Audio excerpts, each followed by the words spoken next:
You're the only one here, and you live through reflections. Assume how you choose to be, and feel living connections. Your thoughts arise.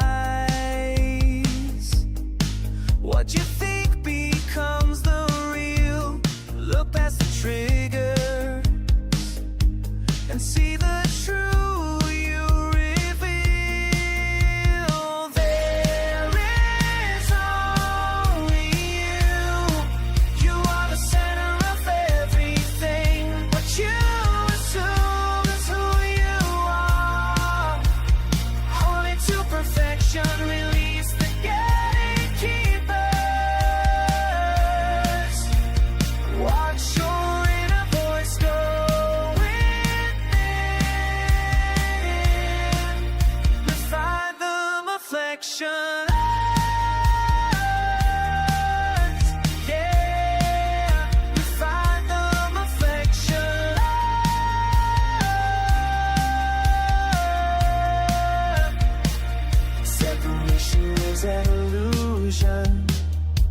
Nothing is ever random.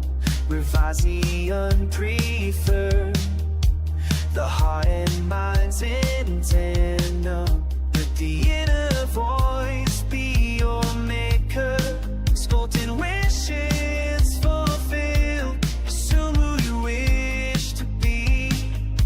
Shape yourself with your true.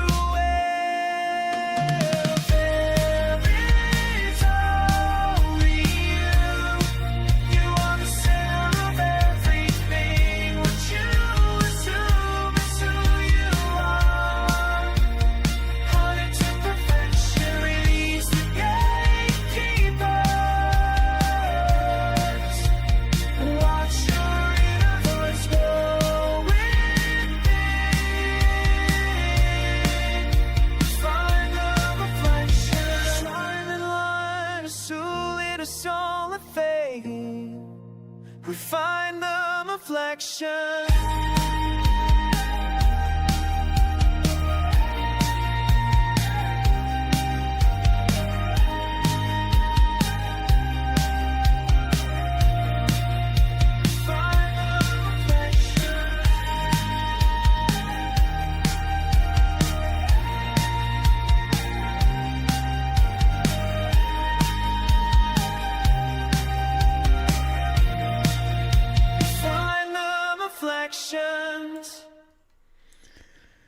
And good morning, good afternoon, good evening, everybody. Welcome to another episode of the Prime Mentor Podcast. Good to be with all of you once again today. I know we already got quite a few donation-based questions, so it's going to be a very good and exciting episode today, no doubt.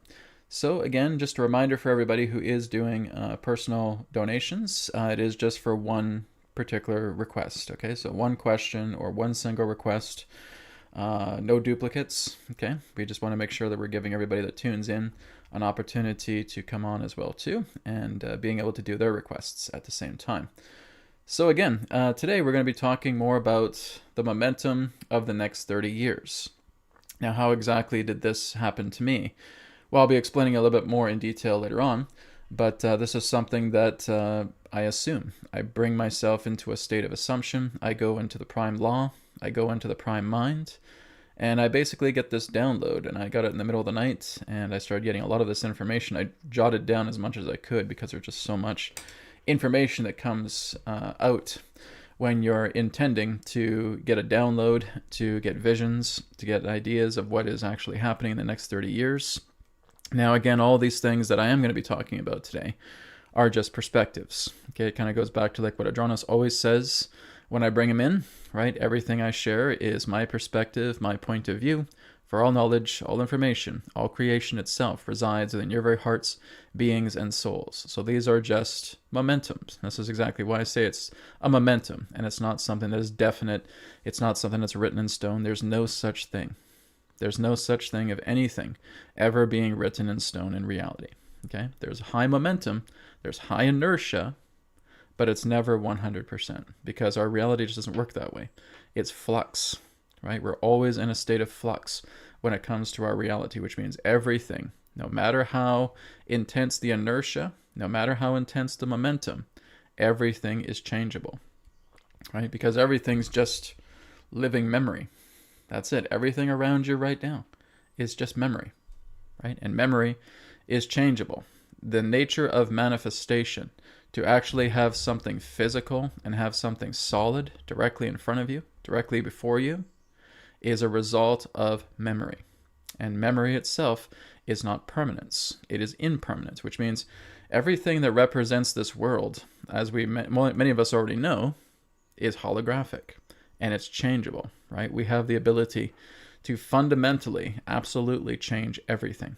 And I'm not being coy with that. I'm not being too metaphorical with that. It is very much the truth. So when we're looking at all of these things pertaining to momentum, it is just that, momentum of the next 30 years. Okay? So we're going to go ahead and get started. Firstly, we're going to get into our announcements first. Let me just go ahead and fix my window first. Let's see here. Okay, there we go. All right, so here is the primementor.com. So again, I'm getting quite a few people that are signing up for sessions, which is great. This is the brand new section here for guided sessions and processes for grounded transformation. So we have two options here. We have the Q&A session. This is where you would want to connect with Adronis, okay, doing a Q&A session. This is also where I can work together with timeline shifting. This is also where we can work together in regards to any questions that you have, right? So it is very much you guiding the session altogether. But working together with timeline shifting is also possible in Q&A sessions. Then we have the mentoring session over here. And the mentoring session is that deeper guided session for blueprint insight. This is where we're working with the Divinate system, right? There have been some people who have asked me, well, Brad, can I use Divinate through Q&A? I'm like, no, because that's your time. That's the questions that you want to pose. It's kind of like you're orienting the session in the way that you want to. And then we have the mentoring session here, deeper guided session for blueprint insight. That's where I'm leading the session. So mentoring, I lead. Q&A, you lead, okay? And so we have options here as well too, 30, 45, and 60-minute sessions for Q&A.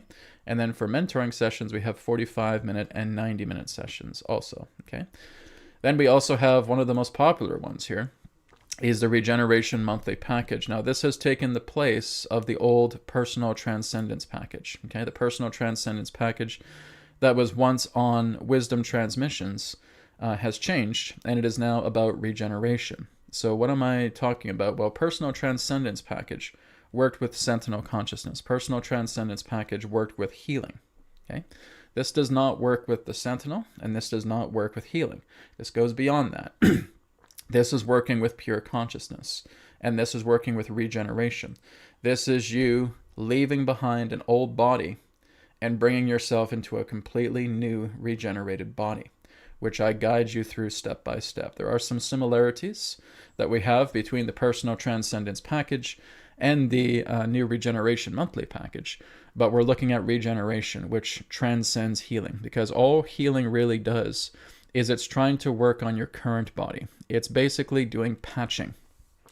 It's patching of your current body. Your current body is injured, it is deteriorating with a lot of traumas, it is hurt, it is wounded, right? And healing is basically trying to patch up that old body. I don't even touch your old body anymore, right? I'm basically getting you into a new body, a complete new body where there is an absence of all of those old traits, those old ailments, everything of that nature fades away. And that's why I work with you for 30 days through priority email support, basically checking in on you every couple of days, seeing how you're doing, right? So again, I usually do the scan first. I give you a few exercises to work with.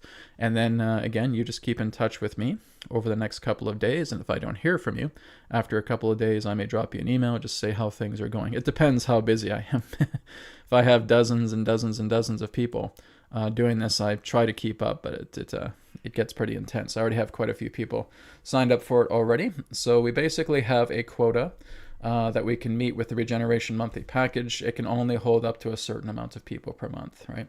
So my recommendation, grab this when you can, because it does go very quickly, and I'm only able to work with so many people at a given time, Okay, so this is theprimementor.com. You can check it out with private sessions and with Regeneration monthly package. We also have the reports here as well too. Divinate 3-question report, Divinate partner compatibility report. See, this is always happening. I gotta remember to start doing vocal warm-ups before I get online. My voice always gets so fuzzy. Divinate partner compatibility report, Divinate 12-month annual report. We got then we got the bigger premium reports, which are introductory, deep dive, and industry. I'm gonna let you guys just kind of check it out, and you can see exactly what they're all about. But the reports are there as well too, and that is done through the Divinate system, and through certain reports I also give my feedback as well too in them. So it's not just the idea that I'm just pumping them through a machine and then sending them to you. They are all edited by human eyes. They're edited by me. They are incited through me as well too. And again, I may have some comments in the reports as well too. So they're not just something that's coming out of a Play-Doh AI factory and then just being thrown at you. These are very high quality reports. They're quite long as well too. You get a lot of detail out of any of the insights that you want. So the reports and the sessions are all available here on the Prime Mentor. Then we go to Radiate. Now with Radiate, we have a new update, and this is going to be happening tomorrow. We have the brand new HAMSA app that is coming onto Radiate. Okay, for those of you who are already signed up with the Radiate Regen subscription, you will be able to access HAMSA. Okay, you will not be able to access the HAMSA app through the free trial. Okay, it has to be through the Radiate Regen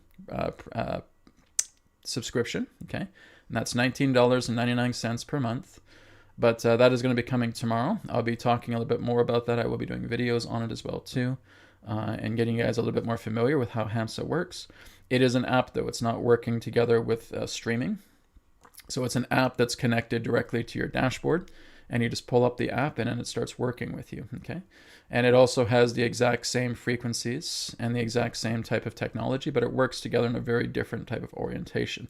It's very relaxing. It's very therapeutic. It has binaural beats with it as well too. There's just a very attractive display, but all of those are frequencies. We have the glyphs like you see here in the background. All of these glyphs, they are there as well too, and we're actually using the HAMSA hand and actually doing like a type of hands-on energy healing, digitally speaking, through the HAMSA app. Okay, so that is going to be debuting tomorrow, and everybody who is already on the Regen subscription will have full access to it. Again, you cannot have access to it if you're on the free trial. Free trial is just for the first 3. Right? That's expansion, premium, and Regen itself. And then you only have a certain small amount of time with those, as it's a 30-day free trial. And then when you go into Regen, then you got full access to everything. Okay? So you can check that out on radiate.app as well. All right, so we are good to go now. I'm going to pop back onto my main camera. Here we go. All right, so as I was talking about, today is about looking at the momentum of the next 30 years. Okay, and like I said, this is just momentum. This is just looking at something that is having a high amount of inertia behind it. So what happened was I woke up it was a couple nights ago. I woke up about 4 o'clock in the morning, and I just started getting this incredible amount of visions and incredible amount of downloads. And I was getting all this information. I was kind of scrambling for my phone and trying to write down what I was getting. But it was just so vast, I had to really kind of put everything into point form. And then just being able to share that with you guys today. But even last night, I had another profound experience. I actually had an out-of-body experience. My 4th out-of-body experience in my life. And this one was the most profound. So just last night, I had a very powerful out-of-body experience. And that out-of-body experience is incredible. It's kind of like you're still conscientious of your body, your physical body, but you're in your out-of-body state, right? The best thing I could feel is that, the best way I could put it, was like being an orb of consciousness, okay? And I was floating upwards. I just felt myself just lifting up, lifting up, lifting up. It kind of reminded me of when I was having my crown center awakening, the Sahasrara. That's why I got this tattoo. People may ask, well, Brad, what's this tattoo represent? That's when I opened up the crown. That's when I went into the 2nd stage of Kundalini, right? Where your crown opens up. And I had to bring some demarcation with that. And I had that tattoo. I also have another tattoo on my shoulder. That's when I went into self-inquiry. and I started feeling myself again in a state of complete and total omnipresence. But again, this was the fourth one that I've had, and it was very, very unique. I was actually seeing what it was like to touch a planet, feeling what it's like to touch a star, feeling what it's like to touch an atom, to being able to just go throughout the entire cosmos and see planets and see these other dimensions and see everything unfold here. And your senses are just, it's kind of like having omnipresent, non-localized senses. You can still see, you can still smell, taste, touch, and hear when you leave your body, okay? And I'm not just talking about the astral body. I'm talking about when this body kicks the bucket, you still have your senses, okay? But your senses are non-localized, which means they're omnipresent. So again, what this does is this contains the senses, right? There are some people who think, well, if I don't have a body anymore, I can't taste, touch, hear, or anything of that nature. I say, well, no, that's not true. What's happening is that you cannot taste, touch, hear, smell, or see through a localized vessel, right? The vessel that you have now vacated, you do not have the localized perception of that, but you have omni senses. And this is basically what it felt like. It kind of felt like the idea of dying, right? I actually went right out through the crown. When I left last night, I could feel it. I could feel like that. There's that DMT effect, right? It's kind of like that DMT effect where you feel like you're in a jungle. You see like the leaves, you kind of feel like there's spiders, there's snakes, there's crawlies, right? But then it starts to transform, and then it brings you, and you just feel yourself leaving through the bindu, okay? The bindu is this little soft palate, the back of the head, okay? The fontanelle as we call it. And you're leaving out through that, and that's what I did. I was leaving right out to the top of the head, and I was going right up, and I was looking at just at everything. It was, it is pure God consciousness. It was the most amazing thing, and the most amazing thing as well too. All I did was I assumed that that would happen. I assumed that I would have an out-of-body, astral travel, lucid dream experience that would enable me to look at a deeper aspect of myself. And it wasn't even just an aspect. It was like looking at the totality of myself. I did see Adronis. I did see Rayar, right? Adronis was basically standing as this very tall kind of silhouette. Rayar was standing over here, was a very, very tall silhouette, and then the two of them combined. And there was a video that I did a while back called Adray, A-D-R-A-Y. And that is the androgynous version of Adronis and Rayar. Because Adronis and Rayar truly are one being, right? But they can separate themselves to have interactions with people. So Rayar can come in, and then she will often sing through me. And then, of course, Adronis comes through and shares his insight as well, too. But they also merge, and they become one being, right? And that's what I saw. And I saw Audrey, and they were picking me up. They were holding me like this orb. And it was a very interesting feeling. It feels like you're holding a wet water balloon. That squeaky rubber sound. That's exactly what I felt when I was being touched by Audrey. I was just being picked up and I was being held, but I felt like I was rubbery. It was very, very interesting. It was like a rubbery kind of sound. It was very interesting. So, but again, I had a tremendous experience with that. I know it's kind of off topic, but wow. It was a life-changing event. It was a life-changing experience. And my whole life is just fundamentally changing. I went away for the weekend, and as I went away for the weekend, everything just transformed. I could see how I was just getting too transfixed on outer reality so much. It didn't feel like how I used to be, right? The past couple of years has been like that, where I kind of just neglected quite a few things about checking in with myself as I normally did. And I needed to know that, okay, after these last couple of years, I really need to take 3 days and just go within. And that's exactly what I did. I scrubbed all of the old crap out. And it kind of feels like how I was back in like 2019, 2020, right? Prior to the COVID, right? Just completely in tune, feeling focused, feeling aware, feeling expanded.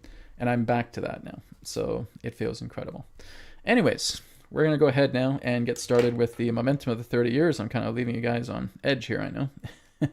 So I'm going to just kind of read out what I get here. A lot of it's in point form. But really what's happening in the next 30 years, okay? It feels like the I don't know if I can say this because of censorship here, but it feels like there are the controllers of the world. I guess I'll put it instead of that other word. The controllers of the world will be exposed. Ones that push for major technological takeovers. I do mention Elon Musk as well too. He is going to start losing a lot of respect. Okay, people are going to really kind of not really buy into his stuff anymore. Right? I think he came into it with a lot of people buzzing and talking about him, but I think there's going to be a time when he's not going to be too popular. There's people that are just kind of sick and tired of his crap, of what he's doing, of what he's trying to do. They just see how he's just so technological, right? He just becomes too technology driven, with all the robots he wants to create and going to Mars and all that. It just feels like, I kind of feel like people will turn on him. That's kind of the feeling I get. But a lot of major distrust issues. People will eventually despise him. Milestones reached for humanity. So this is kind of a short list here, and I'm going to do my best to kind of emphasize each one. So yes, we are going to see a lot more AI, and we're going to see a lot more artificial people. Okay, so artificial people basically walking around. We are kind of wondering. You can kind of tell when they walk around, right? There's still a robotic aspect of themselves. You can still tell that there's a lot of robotic-like movement. But that's really what they're attempting to do, is just bring in a whole bunch of artificial people, trying to bring in robots and all that stuff. And, it's fine if you want to have some help with the dirty jobs and so forth, but they're really just trying to populate a lot of the planet with robots. Now, I feel like they're only going to go so far. I feel like there's going to be a lot of legislation. There's going to be a lot of jurisdiction about how many robots can actually be part of a country. Okay. There are also going to be quite a few countries around the world that will want absolutely nothing to do with robots. They will ban them. Say, we don't want them. Get them out of here. They are not allowed to come along our borders. So there's going to be quite a few countries that are going to be standing up and saying, no, we don't want them here. We don't want any of that stuff. You get that crap out of here. Okay. You're going to find them quite commonly in a lot of the busy cities of the world. A lot of the busy cities, the busy metropolises in that sense. But there may be some countries, I can't say if they're underdeveloped or anything of that nature, that just will not want them, right? They'll hold demonstrations and so forth, and people will probably just kind of look at it and go, ugh, no, I don't want that stuff here. We don't want that stuff here. Get it out of here, right? And so there's going to be a lot of retaliation. There's going to be a lot more jurisdiction and regulation. Right, they're basically trying to tell everybody, we're going to try and get as many robots as there are people on the planet, maybe double. I said, no, it's not going to work that way. It's not going to be that point to where there's more robots than human beings. So there's going to be a lot of regulation. This is all the stuff that they're doing. They're throwing pipe dreams at people. Throwing pipe dreams and thinking, we're going to have like 8 billion robots. We'll have 8 billion robots, 10 billion robots. I don't even know if we even have those kind of resources that can make that happen with a lot of these particular types of companies. But that is their big, gigantic pipe dream. Their pipe dream is just get as many robots as there are people on the planet. Not going to happen. Sorry, but that's not going to take place. Okay, we could have something maybe like in the hundreds of thousands, maybe even the millions, but nowhere near to the idea where there's as many robots as there are people on the planet. Okay, there is going to be a lot of regulations. There's going to be a lot of pushback. There's going to be a lot of people saying, no, forget it.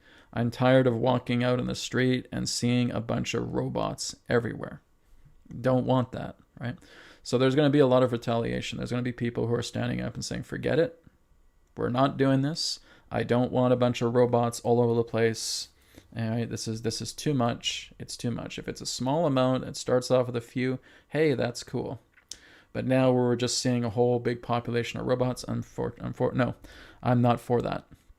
I want that gone. And that's how a lot of countries are going to react. I won't say a lot of countries, but quite a few countries are going to respond in that way. We do not want these robots, androids, artificial people just constantly walking around the streets and flooding everything, right? So there's going to be a lot of limitations placed upon. There's going to be a lot of retaliation against that as well, too. I'm not trying to make it sound like a Terminator movie or iRobot or anything of that nature. But there's going to be major retaliation against this whole robot phase that's coming together. There's also going to be a lot more regulations coming pertaining to AI. Okay, AI is going to get majorly regulated. Okay, it is not going to be so much as it can do whatever it wants or anything of that nature. there's going to be major regulations. There's going to be AI laws as well too. And if there's certain AIs that violate this, then you're looking at massive fines. We're looking at jail time for people in that sense. So they're going to start really putting down the hammer on what AI can and cannot do. Right? So that's something that is also coming ahead. So AI and robots are going to be heavily, heavily, heavily regulated. So there's a lot of rules and a lot of laws that are going to be coming together with that from what I was getting. Okay. Universal income. Okay. This is another big one. And I think we're going to start seeing this happen very, very soon. Universal income will be coming together. Now it's going to be different for every particular type of country. Right? Certain countries have certain rates, certain programs that will be coming together. Right? There will be, I mean, this really needs to happen post cabals. Right? So the post cabals, in that sense, the cabals that don't have the cabals anymore, they basically have to be run out. They have to be clearing out of the entire infrastructure when it comes to universal income, because for us to basically finance universal income, a lot of the money that they have stolen is going to be a part of that. It's kind of like it's going to get rewashed and cleaned and then coming out into the public and being able to generate universal income. But like I said, a lot of these cabals have to get out of the way because they have been seriously blocking this. This is something that actually should have come together many years ago, right? Probably even going back a couple of decades.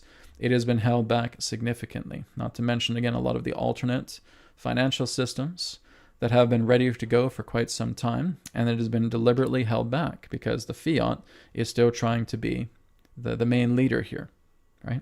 So universal income is going to be part of the future ahead, okay? And so it's not to say that people can't make their own money, they still can. But there's going to be universal income. And with universal income, this is where people will always have a home, they will have food, they'll have clothing, they'll have education, right? Everything will be available to people. It's basically that there's going to be an end to this particular type of poverty on the planet. But like I said, this is post-cabal rule. This is post-centralization and moving much more into decentralization, as I've talked about, because I was seeing that as well too. Everything's being decentralized. It's like looking at the internet when it comes to the physical world. You just go and you do anything, right? You can go to different countries. You can work there without problems. There won't be a need for visas. There won't be a need for passports, right? That's going to be coming in the next few years. So there's going to be falling away of national borders. Borders are going to start being erased. There's going to be a complete and total extermination of GMOs. Okay, the GMO food industry is going to get, and I think this is what it's getting. It's kind of getting its just desserts this decade, right? I would say right now between 2026 and 2029, GMO companies, pharmaceutical companies, all of them are going to get hammered hard, and basically to the point of where they could almost go broke. And I know it's hard to believe, but they're going to get hammered really hard. There's a major momentum that is coming behind this whole transformation of inertia that is going to lead to the complete and total abolishing of GMO products. They're basically just going to get burned to the ground. And there's going to be a lot more livestock. There's going to be a lot more organic growth. The food of the future is not at all the crap that we've been, had shoved down our throats, where 90 to 95% of the stuff that you buy nowadays are just chemical foods, artificialities, hardly any organics. And if you're trying to buy organic, good luck, you're going to get, a big walloping of your purse and your wallet. So that is going to change. Okay. So again, when we're looking at the upcoming times here, and especially again, like I said, around the 2030s, a lot of this is going to be very prominent. Even again, at the end of this decade, like I said, at the end of this decade, it is a complete and total restructuring decade. We are basically taking the fight to pharmaceutical industries. We are taking the fight to these GMOs. We are taking the fight to these banks. We are taking a fight to these cartels, to these cabals, to these institutions, to everything. It's a complete and total wrecking ball right now. And like I said, we still got about another 3 or 4 more years to go with that, to see the wrecking ball intensify even more and just knocking everything down. That's why everything is in such a mix-up, a stir-up right now, because there's new change happening. New change is going to be taking the place and removing a lot of this filth from our planet. So universal income, yes, is going to be a part of that. Anti-gravity and advanced energy systems. Okay, so we are going to see a lot more talk about anti-gravity, free energy. I wouldn't say free energy, but basically abundant energy. I'm trying not to call it free energy because it's not really free energy. It's abundant energy, right? So abundant energy systems.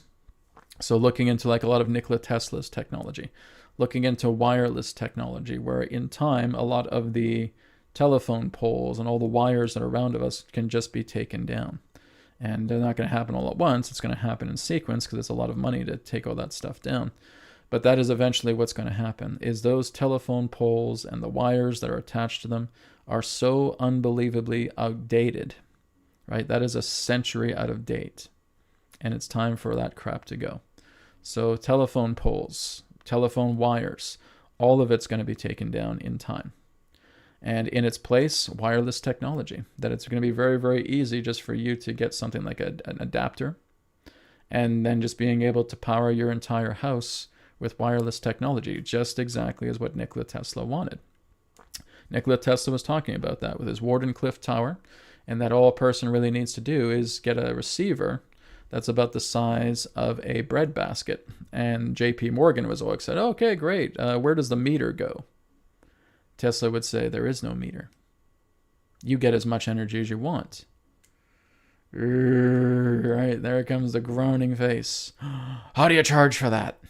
Right, how are you going to make money off of that? That's the only reason why Tesla's technology was not coming to light, right? The whole idea that back in the 1920s, we could have had wireless technology. We could have had the internet back in the 1920s, right? And now we get it, 80 years later? What's wrong with this picture? This is what greed does. It just completely corrupts everything. And we could have had this technology going back less than a century, but we didn't, because you couldn't put a meter on those breadbasket-sized receivers. But that is not going to be the case anymore. So Nikola Tesla's dream of having a wireless electricity, wireless energy, is going to be a big part of our near future here. So anti-gravity, okay, as I talked about, like the TR-3B technology, okay, like the flying triangles, but of course they're not really flying, they're levitation craft, okay, anti-gravity craft. So that is also looking to come out at the same time. So we're going to have a lot of more anti-gravity craft coming together. We're going to have a lot more, again, abundance technology for energy that is coming out together as well too. A space race and space construction. Okay, we're actually going to start having people build innovations of cities on the water. Okay, we're going to have, you could say, aquatic or oceanic cities. There will be proposals for people, and especially utilizing a lot of this new technology that's coming out, is that a lot of this new technology is going to be able to sit on the ocean. Okay. And sitting on the ocean, it's going to be immune even to tidal waves and everything of that nature. I'm not too sure if we're actually looking at something like domes that actually come up as well too. But we're actually kind of looking at these oceanic cities that are looking to actually populate a lot of the oceans of the planet, right? To accommodate for more population, I guess you could say, and working together too with the ocean. Not only that, but we're also going to start having orbital stations. Okay, not just space stations like what we know, but actually having orbital cities. I'm trying to say that 3 times fast. Orbital cities, orbital cities, orbital cities. All right. All right, so cities in orbit, and actually start to construct that. Okay, now, like I said, that's not going to be immediate, but that is something that's looking to happen. We're actually going to have like these kind of like star bases, but they're not star bases. They're like luxury resorts. They're like residential homes as well too. You can live there, and basically you're going to see shuttles going up and down, and flying up and around the different orbital cities as well too. So you'll be able to live in orbit of the Earth. You'll be able to live on the oceans of the Earth. There may also be cities that can actually float up in the sky as well too. That you can actually have aviating cities, I guess you could say, or levitating cities in the sky, or sky cities. Right, like a city in the clouds, like in Star Wars, right? So The idea in that sense of cities in the sky, cities on the ocean, cities probably even underneath the ocean as well too, and cities in orbit. So those are things that are coming at the same time. So a lot of different types of cities and developments that will go beyond land. So that's going to be very interesting. But like I said, there's going to be a space race as well too. There's going to be a lot more companies that are involved. Usually we have the three big ones right now. We have Virgin Galactic, we have Blue Horizon, or whatever, Blue Origin, whatever it's called. It's with Amazon, and then you have SpaceX. Okay, there's a lot more coming.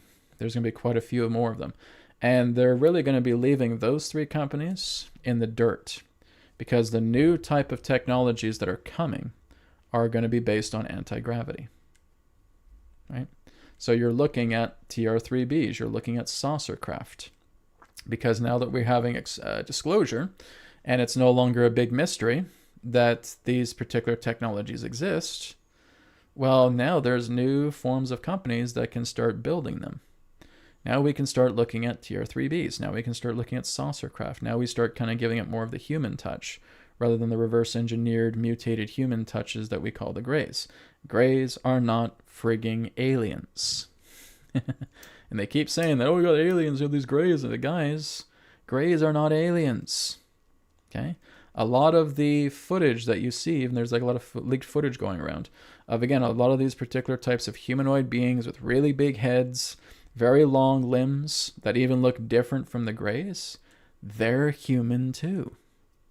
Okay? Do you think the Greys are the only mutated humans? They're not.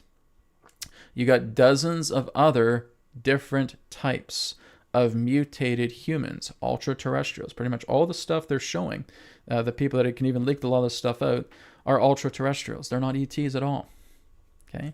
Those are ultra-terrestrials. And when we look at the Nordics, those are not ETs. Those are ultra-terrestrials.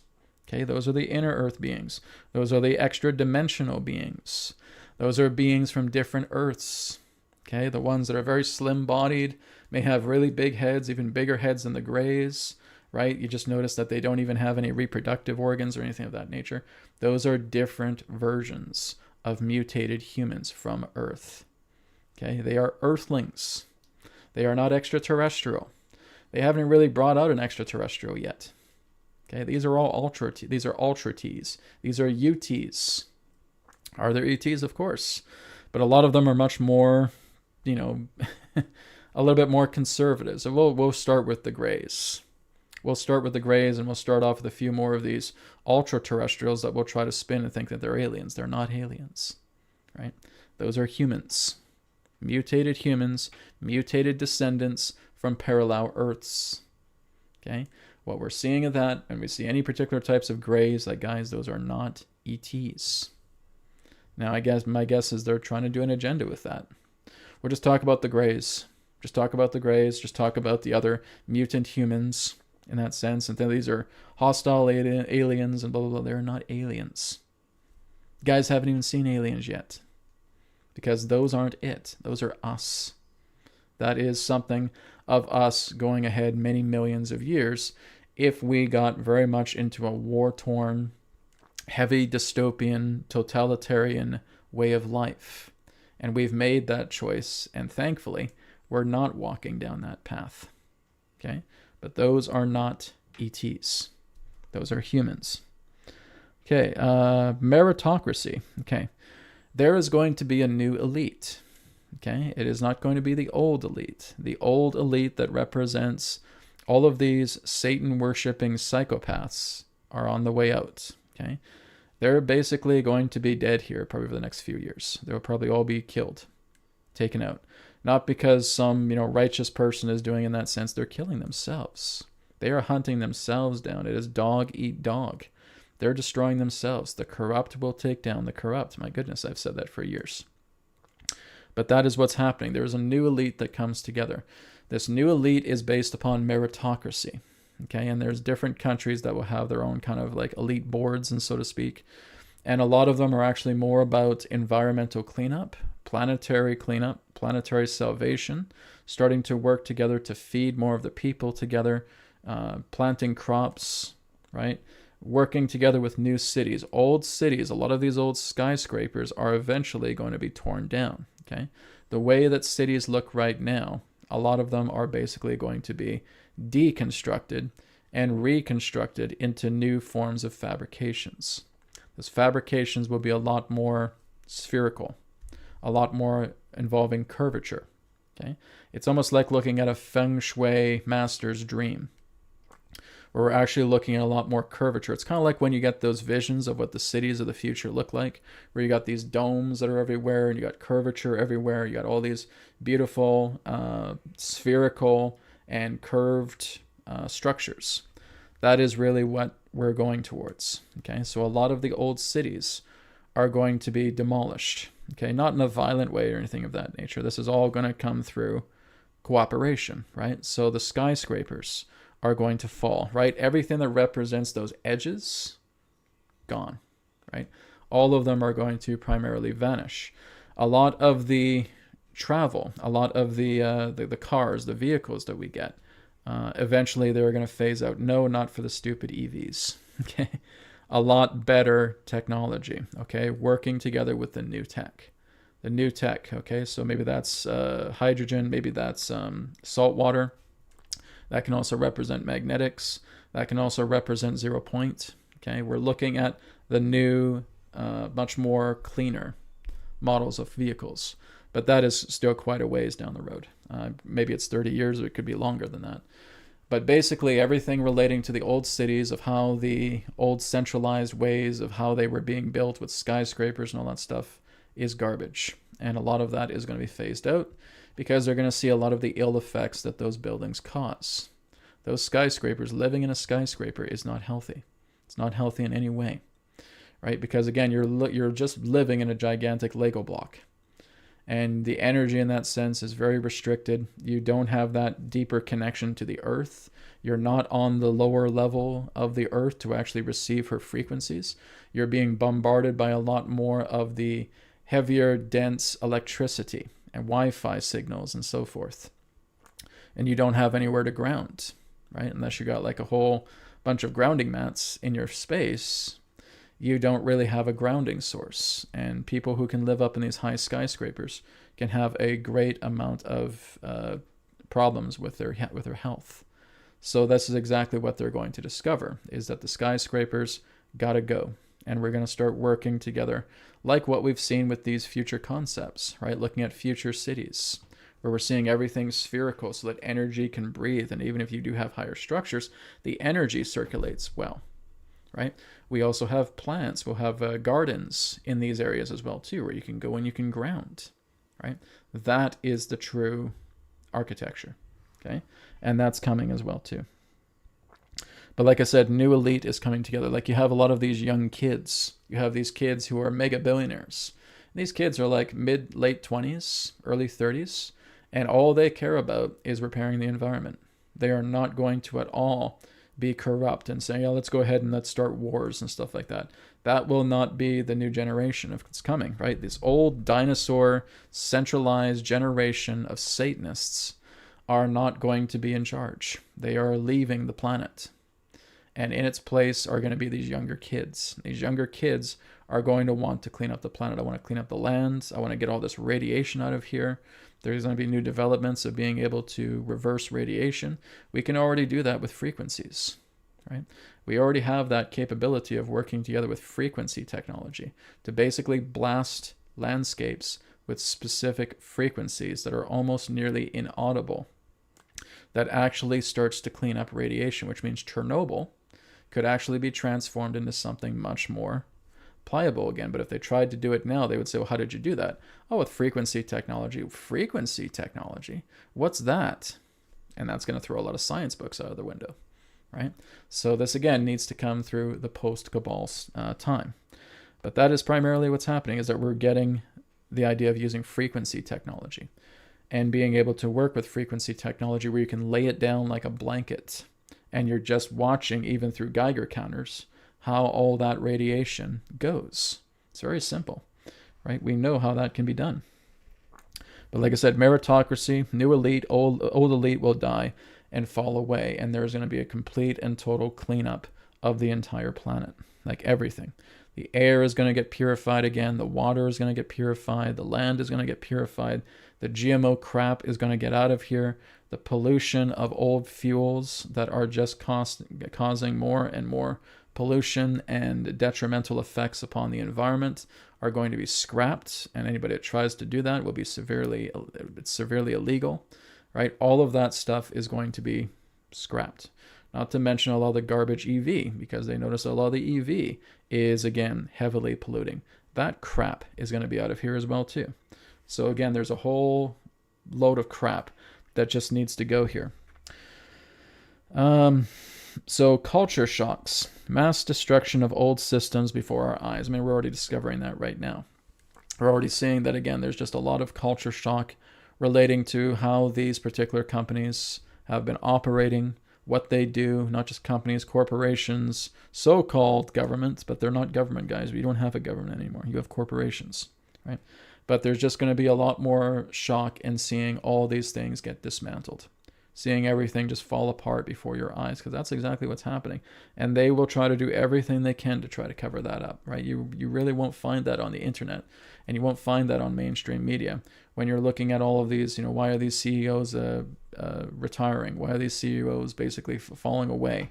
What's going on here? They will never follow the story because they're basically about to be arrested and taken down. So we're going to see, again, a lot more complete and total culture shock relating to old systems that are being taken down before our eyes. Now, CERN is going to be interesting, okay? CERN is building a much larger Hadron Collider, okay? So they have the old one, and now they're building an even bigger one, okay? But what I'm getting with CERN itself, it's going to play a big part with another major world shift, okay? But not something bad. That's interesting. There's the whole idea that they're rebuilding a new Hadron Collider, but it's not going to be used for something bad. It's actually going to be used for something really good. To me, it almost feels like a reversing effect. It actually would represent much more of an ascent rather than a descent. Okay? So something's happening there with CERN. We'd have to probably look into that in a future episode. But with what CERN is doing, right, it was certainly used for ill intent. But I feel like what they're going to be doing in its place, because they are still trying to build it for sinister purposes, but they're not going to be able to. And that technology is going to be reversed and actually representing much more to an upliftment and not a decline. Okay. Now we talk about extraterrestrials. Okay. Not the Greys. They're not ETs. Okay. But actually talking about extraterrestrials. That's the actual contact. And that contact is going to become a lot more talked about, especially as I've talked about here in 2026, of an upcoming crop circle that Adronis has talked about, where we're seeing an upcoming crop circle taking place that basically tunes in directly to the neural pathways of the Earth to bring about an extraterrestrial connection, not ultra-terrestrial, but extraterrestrial connection. Okay, and they are going to be in small doses being a part of our future, okay, in the next little while here, in the next couple of years, especially going through the 2030s at the same time. So extraterrestrials will certainly be a part of our lives. But again, we're not really being introduced to them right now. What we're being introduced to is a bunch of Greys. We're being introduced to a bunch of ultra humans, and they know this. So yeah, just tell them about the Greys. Yeah, they'll think they're a bunch of aliens. Yeah, we're pretty smart. That's really their plan, right? This is nothing more than an agenda of what they're doing right now. Okay, this is not actual disclosure. Okay, this is fake disclosure that's happening right now, or I would call it, at least at the least, very watered down disclosure, which is not surprising. They're not just going to all of a sudden take a quantum leap and then tell you guys, hey, we meet Syrians, and we talk to Pleiadians, and we talk to Arcturians, we talk to Andromedans, and we talk to a lot of the races here in the star system, and they're basically watching over, and they're basically, guarding the entire star system, because there's a lot of stuff happening within the star system right now. You think they're going to come out and talk to you about that? No. We'll shove the Greys in your face, and they're all part of our dominion. They're all part of a much more evil presence and stuff like that, all that crap, right? And they're basically being taken over by riffraffs. Like, these guys have no power at all. right? And they think that they do. And that's the thing with a lot of these, even with a lot of these ex-veterans and so forth that have heard things. Oh, it's so terrible what they're trying. God, it's not terrible. Give me a break, right? Because they're trying to make a new hybrid program. They're basically saying, oh, they're going to enslave humanity, and they claim to be our creators. They're not your creators. You are being bullshitted with, right? But they believe that. They just basically believe, they hear all this stuff, and that, the Greys work with the people that created humanity and stuff. They didn't create humanity, right? They tweaked humanity. They tweaked our genes, but they certainly have not created humanity, right? But that's what they think. They said we're basically just property of a larger race that claims to have created us. That's why they feel so completely distraught to even tell this to anybody on the radio, in podcasts, on television interviews. Do you know what they're really holding back? They think that we are just slave property of another race that created us and that owns us. That's what they're afraid of. Like, dude, that's what I've heard like every Tuesday. That is not big news. And first of all, that's not even correct. Okay. Of course, they will tell you that they've created you, but they didn't. They tinkered with you. They tweaked your genes. They've worked with your genetics, but they certainly as hell did not create. They would love to take credit for that, but that's not at all what's happened. Our creation goes far beyond the physical, right? And that's something that even a lot of these military elites still don't get, right? That's what they're so afraid of. What are you so afraid to talk about? Oh, that we're just slave property for another race, and that this race created us, and they think they own us, and if we don't behave, they'll exterminate us and all that stuff. That's what they're being told. That's the big thing that they're afraid of. And I just be in the room like, okay, you guys are so misinformed. How much time do you got? Because let's sit down and have a talk, okay? Because this is what's actually happening. But I guess they don't want to hear it, so there you have it. Okay, global restrictions. Massive global movement to build housing and infrastructure worldwide. So when I'm talking about global restrictions, I'm talking more about the idea that we're seeing the idea of, again, old structures falling away, but again, trying to make a lot of these shutdowns, trying to make them possible and trying to do more restrictions that are just going to watch them backfire. Okay, so we're seeing the whole idea of what they're trying to do with viruses and what they're trying to do with all these things to try and shut down humanity is only going to cause a greater strengthening. So the global restrictions is actually going to lead to global rebuilding, right? Complete and total rebuilding in a new way. So yes, rebuilding housing, new infrastructure coming together. And I've already talked about this, the young mega billionaires to step up, obsessed with improving the planet, clearing air, water, land. ET contacts, small amounts, small doses within the 2030s, okay, most likely. Global contact, 2040s, 2050s, around there, okay? And when we're talking about global contact, we're not friggin' talking about the Greys, okay? We're actually talking about actual extraterrestrials, ones that just look just like us, right? That is the global contact. I've also talked about the whole walk-in agenda as well, too, that there are walk-ins on the planet. And a lot of these particular walk-ins have been people who have lost their lives, and now they're giving opportunities to actually go back and walk in under a new identity to continue their work. I've talked about this, the walk-in agenda, okay? And that's happening, too. So ultra-terrestrials, I've already talked about that. And there's one more thing I'm going to talk about, sentient animals. Okay, so I don't know if anybody's even talking about this, but there are animals on the planet that are just as smart as humans.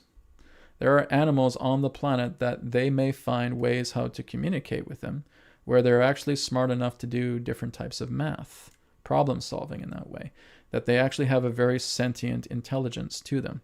And I'm not just talking about, dolphins or primates or anything of that nature. I'm talking about very common animals. I'm talking about cats. I'm talking about dogs. I'm talking about mammals that you find in the forest. I'm talking about birds, right? Sentient animals are here. And what is going to be happening in the near future is there's going to be a lot more surveying work being done where animals, sentient animals, are actually going to involve themselves in helping to rebuild Earth culture on the planet. Sentient animals will actually be working together with human beings. This is something that was coming to me as well too. Is that they have been doing this for quite some time. They've been talking to animals and being able to create like apparatuses with them where they're actually able to talk to them and test them for their own problem-solving capabilities. They're sentient states of awareness and intelligence, right? Consciousness. So that's going to be interesting. Animals are going to be working together with humans to rebuild the Earth. How cool is that? It touched my heart. It made me feel so warm looking at that. These cute little animals are just basically so intelligent, and they're problem solving, and they're almost like mathematicians as well too. Like, we can't explain really what's happening to them other than the idea that when we're looking at the soul of that little creature, right, that signal of the soul is highly advanced, and they're able to actually work with these animals, and these animals are actually giving them formulas. They're actually conveying particular types of motifs. They're conveying ideas and outlines and new goals and strategies about how to transform the Earth. And I'm not just talking about dolphins, and I'm not just talking about apes or primates or anything of that nature. I'm talking about many different types of animals. Sentient animals. That's cute. That's adorable. I love that. So that was one of the last things I got after the vision started to conclude. Okay. Whew. That was a big one. Okay. So like I said, I know it took a bit of time, but there was so much to report. But really, in summary, guys, we are moving into a very, very positive Earth. Okay, we are moving into something that is going to be extremely uplifting. Right now, what you are experiencing are the growing pains. What you are seeing right now is transitional labor. What you are seeing right now is the intensities of the old systems falling away. It's like looking at this old veil that's filled with grime and dirt and debris and muck and grossness, and it's thinning. And it's thinning more and more by the day. And the more it thins, the more it acts out. The more it thins, the more it acts out.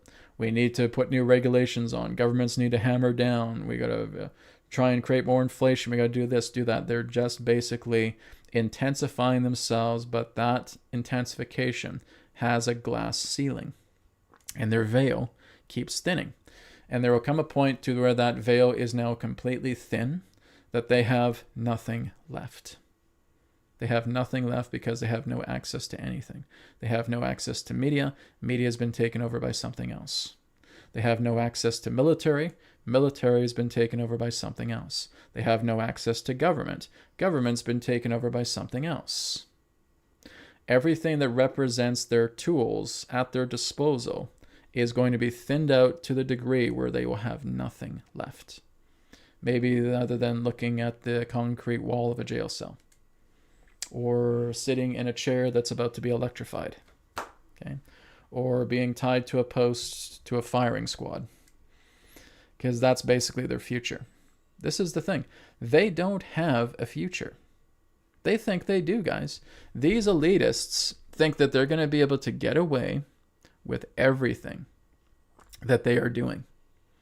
They think that humankind is so absolutely stupid that they will never get caught with what they are doing. That's what they think. Now, you tell me who's really the stupid one. These elitists are so unbelievably arrogant. They are so unbelievably closed off. They're basically trying to work with all of these tools, even with a lot of these ancient metaphysical tools as well, too, to try and do that. But guys, here's the thing. A lot of those ancient metaphysical tools are not creation tools. They are effect tools. They are telling you about things that have happened, not things that are happening. You see, they don't have the foresight of things that are happening. They're trying to use astrology. They're trying to use numerology. They're trying to use that. But I said, that's not going to help you. Okay? You are looking at systems of effects. What that is think of it in this analogy. You have the internet. You have a computer. And as you have this computer, you now start downloading an app. Maybe it's a nice music app. Okay? All of a sudden, your internet goes offline. Now, you do not have access to the internet anymore. Do you use that music app to try to connect you back to the source?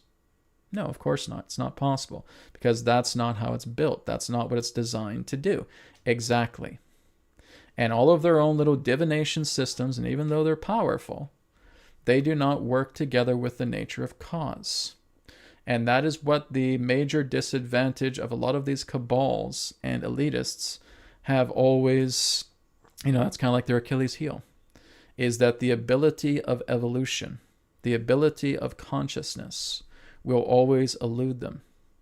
They have been allowed to come this far, to the point to where they will be fully and totally exposed, and that veil thins out so much that they have absolutely no control left.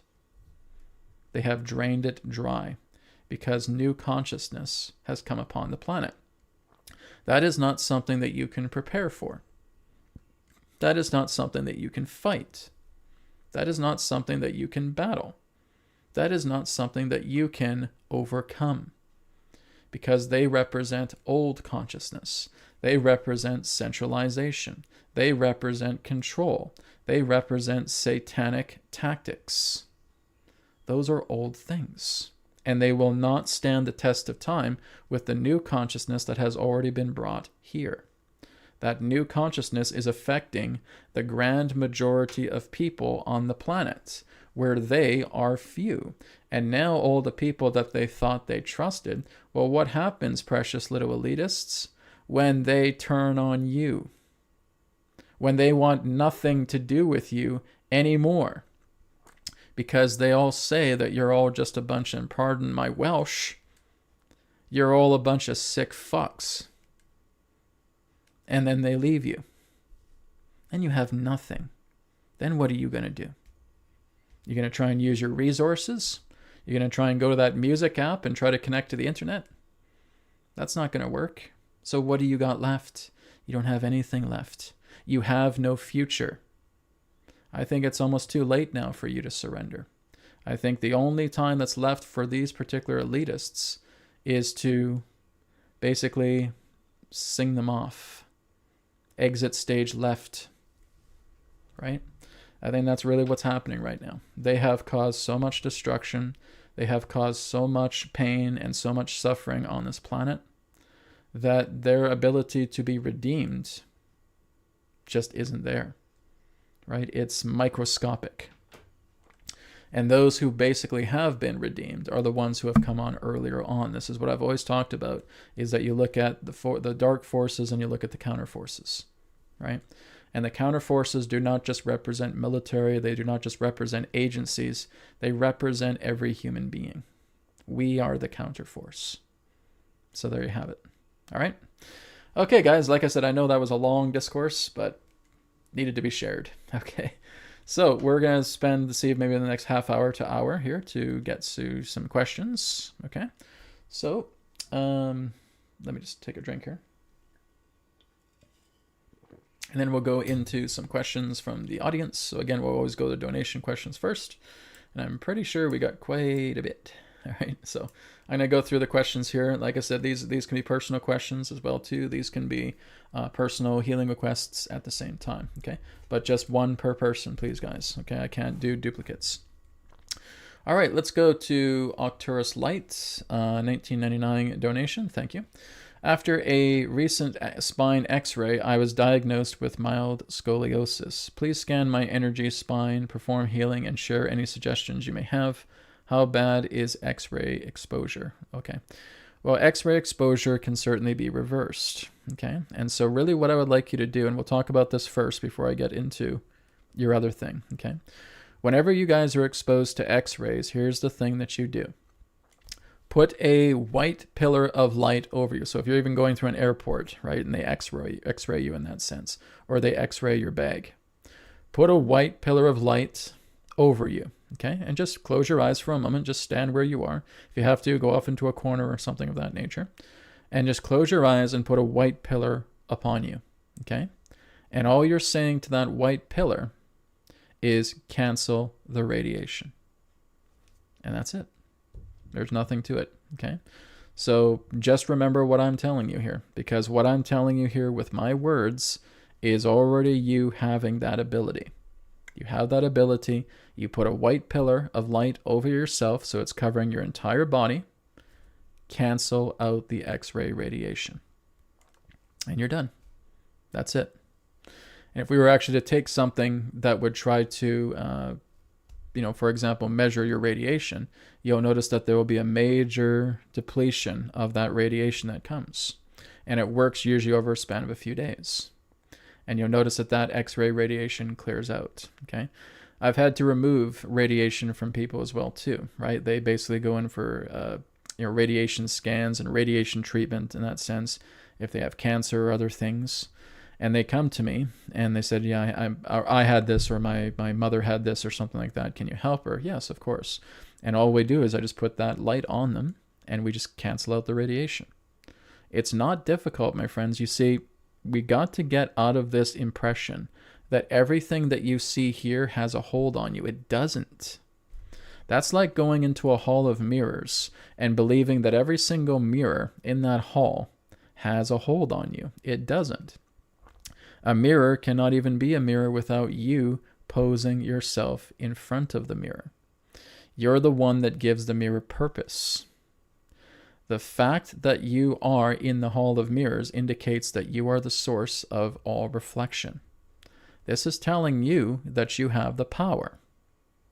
So the most important thing here is do not keep thinking that you are giving your power over to the external, where you believe that the external has greater power than you, because that is the greatest lie that you have ever been taught. You have the power. Behold God. That's you. All right? So that's all we do, is we just put that white pillar on, cancel out the X-ray radiation. Done. Okay?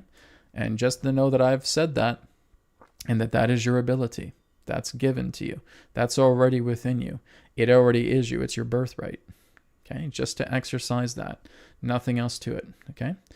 Now, again, as you talked about, you were diagnosed with mild scoliosis. And again, I really do not like that word, diagnosed, because again, that is what they tried to place on you like it's some horrible thing, and it's not. Okay? Whenever we're looking into the idea where there's a bending in the spine altogether, all of that just comes from toxicity. That comes from within the joints, right? All we do is we clean out the joints. Simple as that. But I would say we're cleaning out the joints by regenerating ourselves into a new body. Now, of course, I'm not doing that for you right now because there's a process to that. And that's in the regeneration monthly packages. Okay. That's on the primementor.com. That's where we go into regeneration monthly package. And that's where I start to prep you to start moving you into a regeneration body. Okay. I don't do that through here because it's a process to that. Okay. So what I'm really doing here for now is just helping to work with clearing out as much of that debris out of your spine as possible, okay? And then giving it charge. All I'm doing is, number one, removing debris. Number two, giving you charge. That's it, okay? If you want to go even deeper, look into the regeneration monthly packages on the primementor.com, because then we go a lot more deeper. I'm teaching you exactly how to inhabit a new body. A new regenerated body, a new version of yourself. That takes time though. That's why we have 30 days. Okay. But for here, that's what I'm doing for you guys. Okay. Clearing out toxins, charging up that area. That's all I'm doing. Okay. So I will go ahead and do that now for you, Arcturus Light. So I want you now just to take a deep breath in and out. Okay. And just tune into the breath as you continue just to breathe in and breathe out. And I will just be a moment.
Okay, that's it. That's all there is to it. Okay, so like I said, just being able to take out a lot of the toxicity of the spine. And like I said, whenever we're getting scoliosis, that just means that there's been a very, very large topping up of heavy acidic mucus content contained in the joints that is basically causing contortion.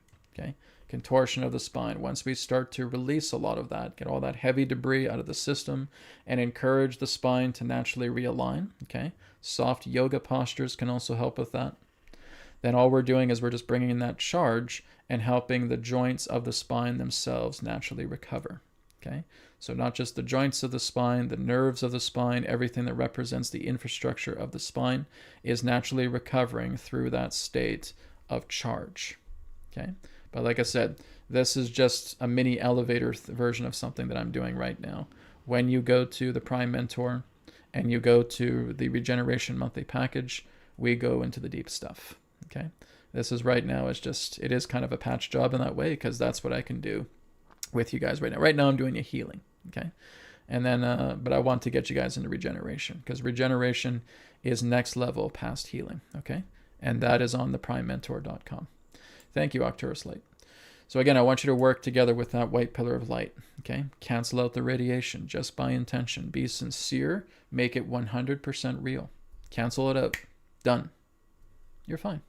Okay, you can even do it to your bags. If again they're radiating your bags and all that stuff, put a white pillar of light over it. Cancel out the radiation. Cancel out the radiation. Done.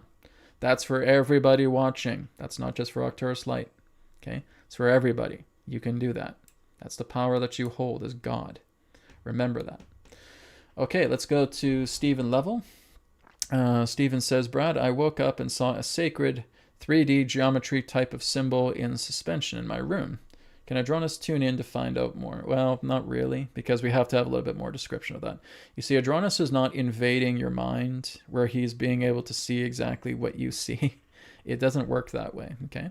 We do this often through conversation, okay? I don't have that ability with him where I'm taking over your body and then I'm able to see things through your eyes and then I'm able to see the geometry, right? I don't do that. I've never claimed to do that and I don't do that, okay? So all we would do is that we would work together with the type of geometry you saw.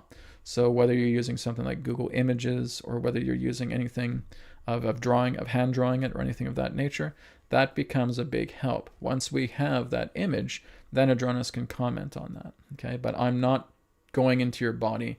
I'm not seeing things through your eyes. I have never, ever, guys, never have I ever claimed to do that, okay? I'm just going to take over your body. I'm going to look at your site. I'm going to go ahead and do this. And no, I'm never going to do that to you guys. That's invading your space. That's invading your body. That's invading your privacy. I'm not doing that stuff, okay? The best thing for you to do is just do your best to either draw it out or send me a picture or something like that. And that way we can comment on it a little bit more, okay? But when you're seeing geometries themselves contain knowledge, okay? They are knowledge centers. Now, they are crystallized knowledge. So this is almost like looking at a crystallized thought. A crystallized thought represents a particular geometry. And that geometry that you imbue within yourself instantly starts working with your neural pathways. As your neural pathways start to reform, then you start noticing that memories, right? A crystallization of new experiences start to come together that represent memories that are now being digested. But it depends upon the type of geometry you're referring to, okay? So we'd have to look into that a little bit more. Again, I'm not here to steal your eyesight, okay? And I don't do that. Never have done that. Thank you for your question. Okay, Solstice 1319. Hi, Adronis. Why does the right side of my body from the top of my head down through the base of my spine feel so stiff and twisted? I am working on alkalinity, doing Reiki and Qigong. Any other suggestions? Okay, so one moment and we'll get into that.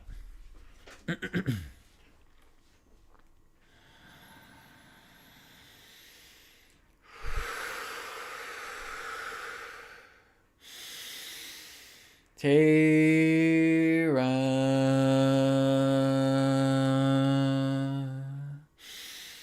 Soul Star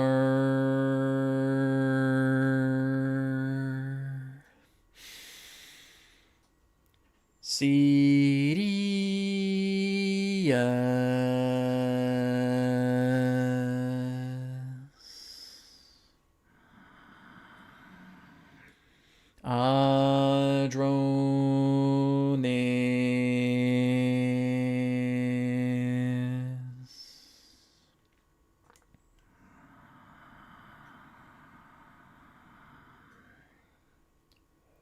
We are here at this time. We bid you greetings and thank you very much for the opportunity of this interaction today. I am Adronis of Sirius, sending love, appreciation, and gratitude to all who are tuning in to this broadcast through your internet collective consciousness. We want to thank you very much for your question about the idea of where you may feel that the right side of your body only may feel like it is twisted, may start to feel like it is numb, may start to feel like it does not have a lot of activity in regards to it.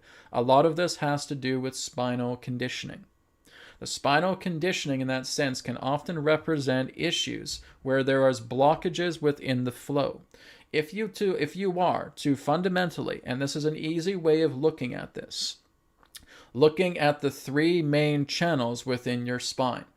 You have what's known as the central channel, which is referred to as the sushumna. You have what's known as the left channel that connects to the left nostril, which is referred to that as the Ida Pingala. You have the right channel that is connected to the right nostril, which is referred to as the Pingala Nadi. All right? So when you're looking at the Ida Nadi and the Pingala Nadi and the central channel, the Sushumna Nadi, when they are out of balance, when they are not speaking, when they are not in contact with one another, because this can do with the idea of posture, this can do with the idea of breath, this can do with the idea of toxicity within the body, this can do, again, with a great deal of tension, heaviness, weight, pressure upon the body, heavy emotional states, heavy behavioral patterns, toxicities running rampant through the body. The spine itself may not be receiving appropriate states of circulation that it requires. And there is a weaker point in the body that represents the cross-connected circuit that represents the facilitation of the right side of your body. It runs up through the spine and it enters into the brain. You have to understand that the spine is the brain as well. Your brain is not just sitting here in your head. Your spine is part of the brain. So basically, we would say that this is a neurological circulatory deficiency. And what you're basically doing, one of the things we can suggest, is start working together with alternate nostril breathing. Working together in breathing in through the left channel, holding it just for 1, 2, 3, and then breathing out through the right nostril. And then continuing to do that flow. Breathing in, hold for 3, breathe out. Repeat. Breathe in, hold for 3, breathe out. Start working together with a preparation process that enables flow to come directly to the spine. When you are working with alternate nostril breathing, what this is fundamentally doing is rewiring the Ida and Pingala Nadi channels within your spine. So the Ida and Pingala are now actually starting to recirculate. As they recirculate, they bring the appropriate nourishment of prana through the spine, both through the left and the right channels. You may notice as well, too, that as you breathe, that one particular nostril may end up becoming more clogged and closed than the other, where the other nostril is actually doing a lot more of the work of the breath, to where it is a clean channel, and the other may not. When this is happening for prolonged periods, this is telling you that the circulation flow within your body is not being appropriated enough to enable the equilibrium between the energies of the left and the right body. The left and right side basically go into a type of, as you would say, kerfuffle, because there's not enough circulation coming together. It is very good that you are taking minerals, but what you want to do also is to encourage circulation. So our suggestion is also working with something like yoga, looking into the idea of working with inversions, working together with spinal twists, which can also be very important. Being able to work with stretching daily, stretching out your legs, stretching out your arms, stretching your shoulders, stretching your back, stretching your hips, opening up the hips, letting circulation flow. So our suggestion is, if you're not already doing it, to work together with yoga. All right? Now, if you require a lot more advanced attention to what you are going through, we would suggest that you communicate with Brad, because the one thing that we would suggest the most is working with regeneration. All right? But in the meantime, you want to get your circulation stabilized, working with alternate nostril breathing, working with drinking a good amount of water per day as well, your spring or your alkaline water, about 2 to 3 to even 4 16-ounce glasses of it per day. Enabling irrigation, enabling circulation, enabling movement, working together with those twists, working together with those yoga asanas to enable a greater state of circulatory flow through the right side of the body. That is helping the spine out. That is helping out the 3 channels to which we have just spoken of: Ida, Pingala, and Nadi channels. Ida, Pingala, and Sushumna Nadi channels. All right? So continuing to work together with that, and if you require more assistance, we would suggest that you talk to Brad further to helping you out relating to regeneration. We thank you very much for your question. Okay, there we go. Thank you very much, Solstice, for your question. All right, let's go ahead and move on. Okay, this one here is from EUM142. EUM says, "Hi Brad, I've been drinking 102 mineral smoothies regularly for 4.5 months now. Could you please do a quick scan to see how my vitality has improved?" I mean, I can do that, EUM, but you're in error here, okay? And like I said, I have no problem doing this, but this is not the right way to go about it, okay? What you need to do is you need to start creating a daily journal, okay? If I notice that one morning I wake up and I feel very, very stiff, okay, I need to write that down in my journal. Here's where I'm feeling stiff. Maybe what happened over the past couple of days that I can recollect and look into, and that's why you're keeping a journal. You're keeping track of how you're feeling in the body, okay? So as you keep track of how you're feeling in the body, you're able to pin down something that may be coming together. Now, again, it's very good to do the 102 mineral smoothie. I was just doing mine this morning as well, too, just before coming on the air. It is extremely beneficial. Your body needs minerals, okay? But that's not the only problem, okay? We need to work together in getting the body moving, which means, guys, I'm not telling you just to go onto your couch and then just start grabbing the 102 mineral smoothie and then just sit around and then going into an office and sitting there for 8 hours where you're hardly moving your body at all. Okay, that's not what I'm saying. That the 102 mineral smoothie needs to work together with your physical movements. You got to move. You got to start working together with the spine. You got to work together and start getting circulation flowing through your body, right? You're still drinking water as well, too. What about your diet, right? Are you bringing some mineralization into your diet? Are you having some alkaline-based foods included into your diet as well, too? Okay, these are the things that we have to look into. I wish I could say, guys, all you need is a 102 mineral smoothie and you don't have to do anything. Just be a couch potato. No. You got to get your body moving, right? Most importantly as well, too, is that you need to be aware of your mental and emotional states, right? What's your mental and emotional states with? Are you still struggling looking at the outside, believing that that has a hold on you? Because if that's still happening, that's what's crippling you a lot more than just the idea of malnutrition. Okay? What really cripples us is our dedication to this outside plateau, this outside memory-based reality. Everything here is dead. You're the only thing that's alive. You're what's giving life to everything here. Without you, everything just stays dead. Okay? Everything around you in the external plane is the result of materialized manifestation. Materialized manifestation is a symbol of the past, because that which has been made materialized has already gone through the process of manifesting itself as memory. All memory is past. Everything you see, smell, taste, touch, hear, and perceive around you is the past. You're hardly spending any time in the present whatsoever. Are you guys creating your day?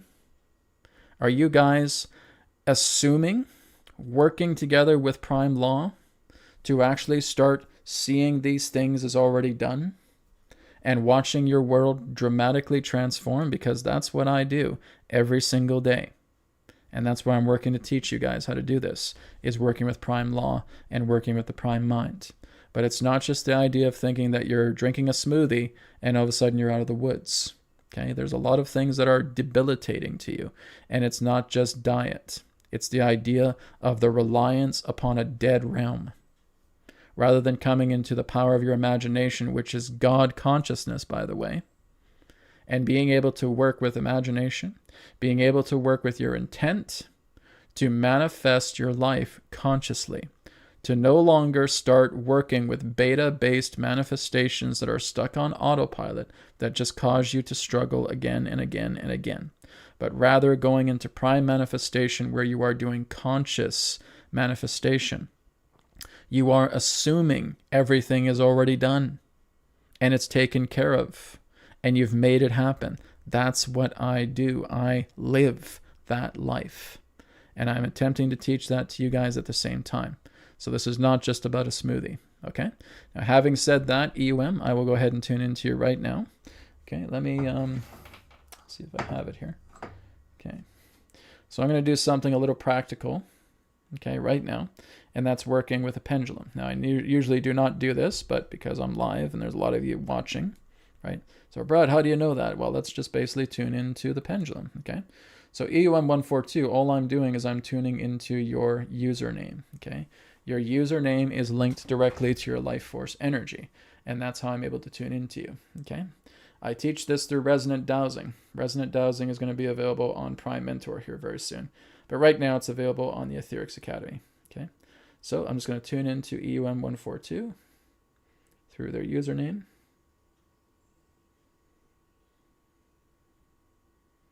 Okay, so I got that movement locked on.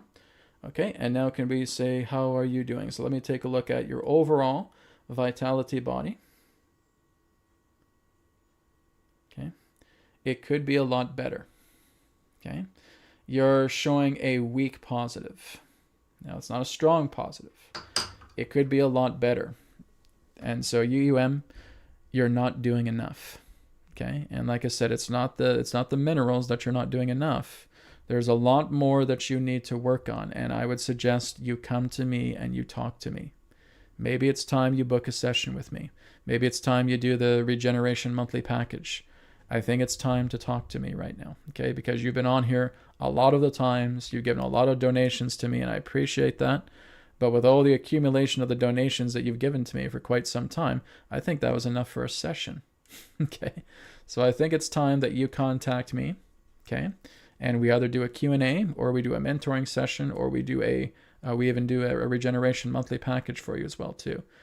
Again, you're okay, right? You're not in bad shape. That's the good news. You're okay, but you could be a lot better, okay? Because all I'm getting is just that weak turning on a clockwise level. That means you're all right. You're not doing too bad, okay? But you're still not taking advantage of a lot of energy that could fundamentally shift you into something profound.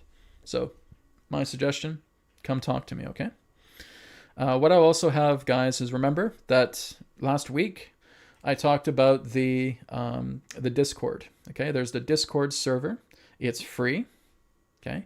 Go into the video description. You will see the link to the Discord there, okay? That's the Prime Mentor Discord server, free to join. We got 4 different channels. We're getting a community built there as well too. We got about 50 people that have already signed up. So I'd encourage you guys that are watching this right now to continue the conversation. Come join me on the Discord server, okay? You can even talk to me privately as well too. I even have a phone number that I'm happy to give you guys but it's really just for an inquiry call, right? If you're looking to see what kind of product or service should I get, or anything else that's on your mind and what you think would be the best course of action for me to help you with, okay? That's available through Discord as well too. You can private message me. I can even give you my phone number. You can call me, okay? But it is really just an inquiry call. It is not a session. Just letting you guys know that, okay? So join the Discord server, go to the video description. You'll find it there on YouTube. Okay, this one here is from You're the Firehorse. Hi, Jonas, can you tell us how we're able to determine as to whether or not we are successfully fulfilling our soul contracts in this life currently? If you don't mind, Chris, I'll take this one, okay? Because Adronis has already talked to you about soul contracts and so forth. And if it hasn't been with you, it's been with a lot of other people.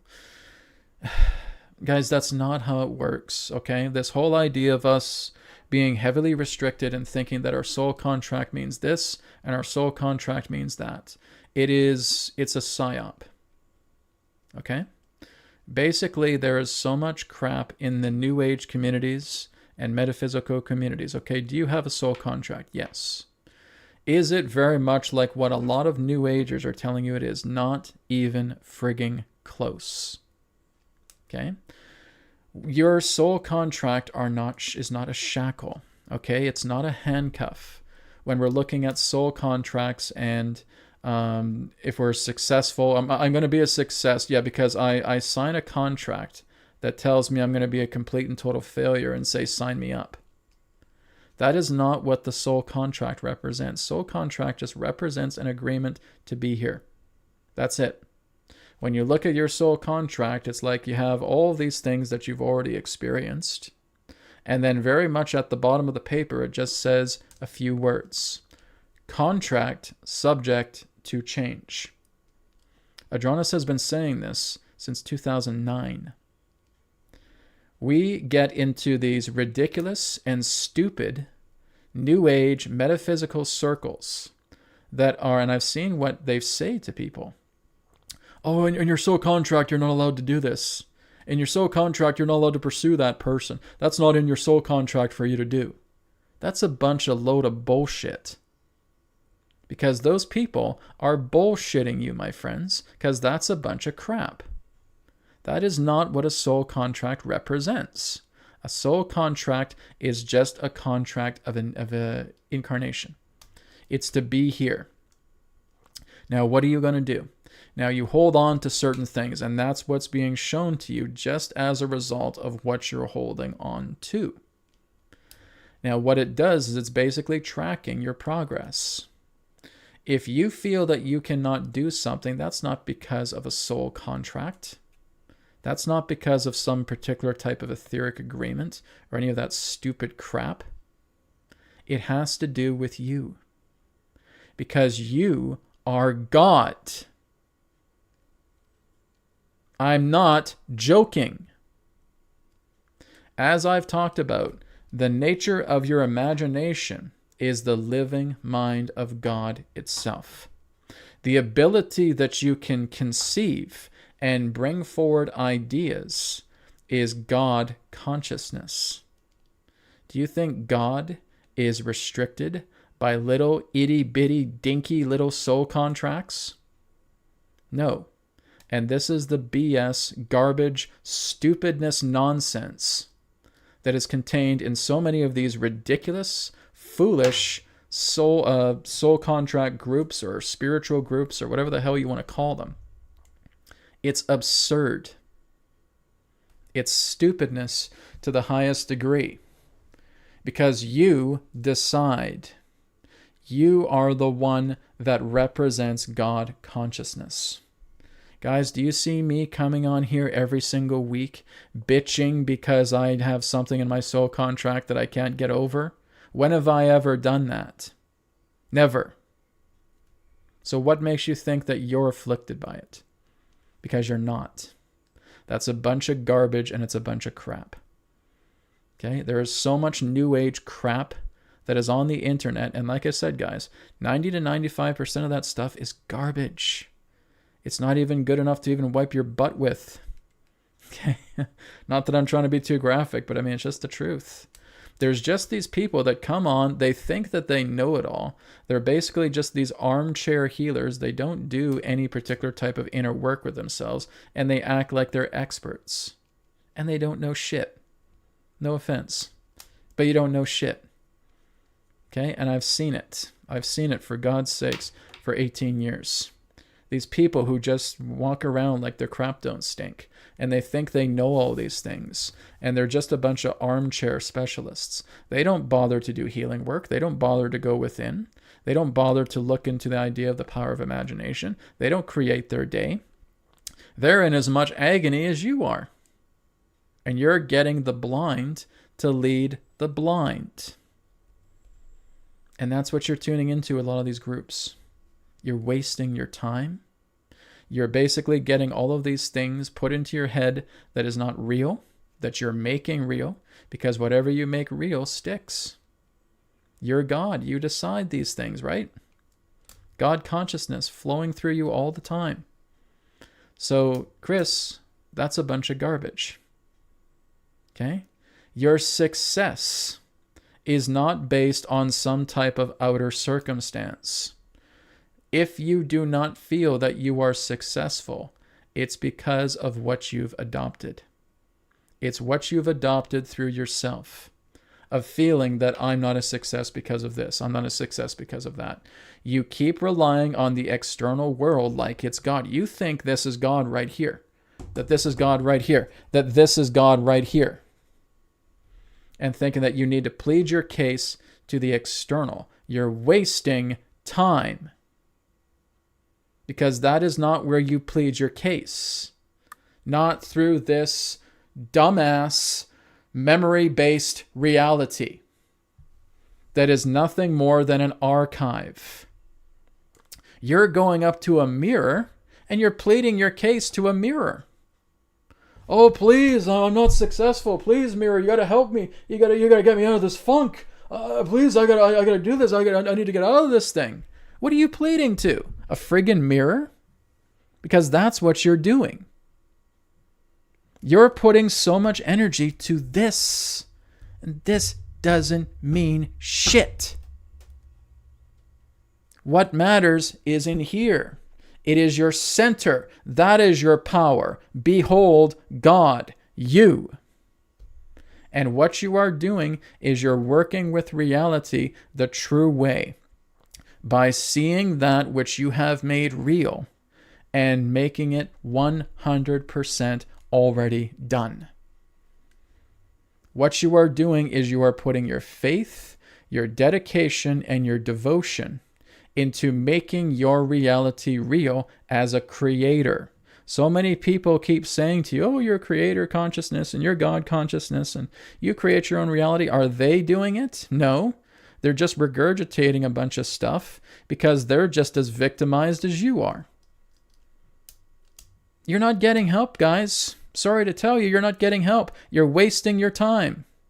If these people are not walking their talk, if they are not saying, yeah, I create my day and I'm clearing out all this stuff, I'm letting all of these things go.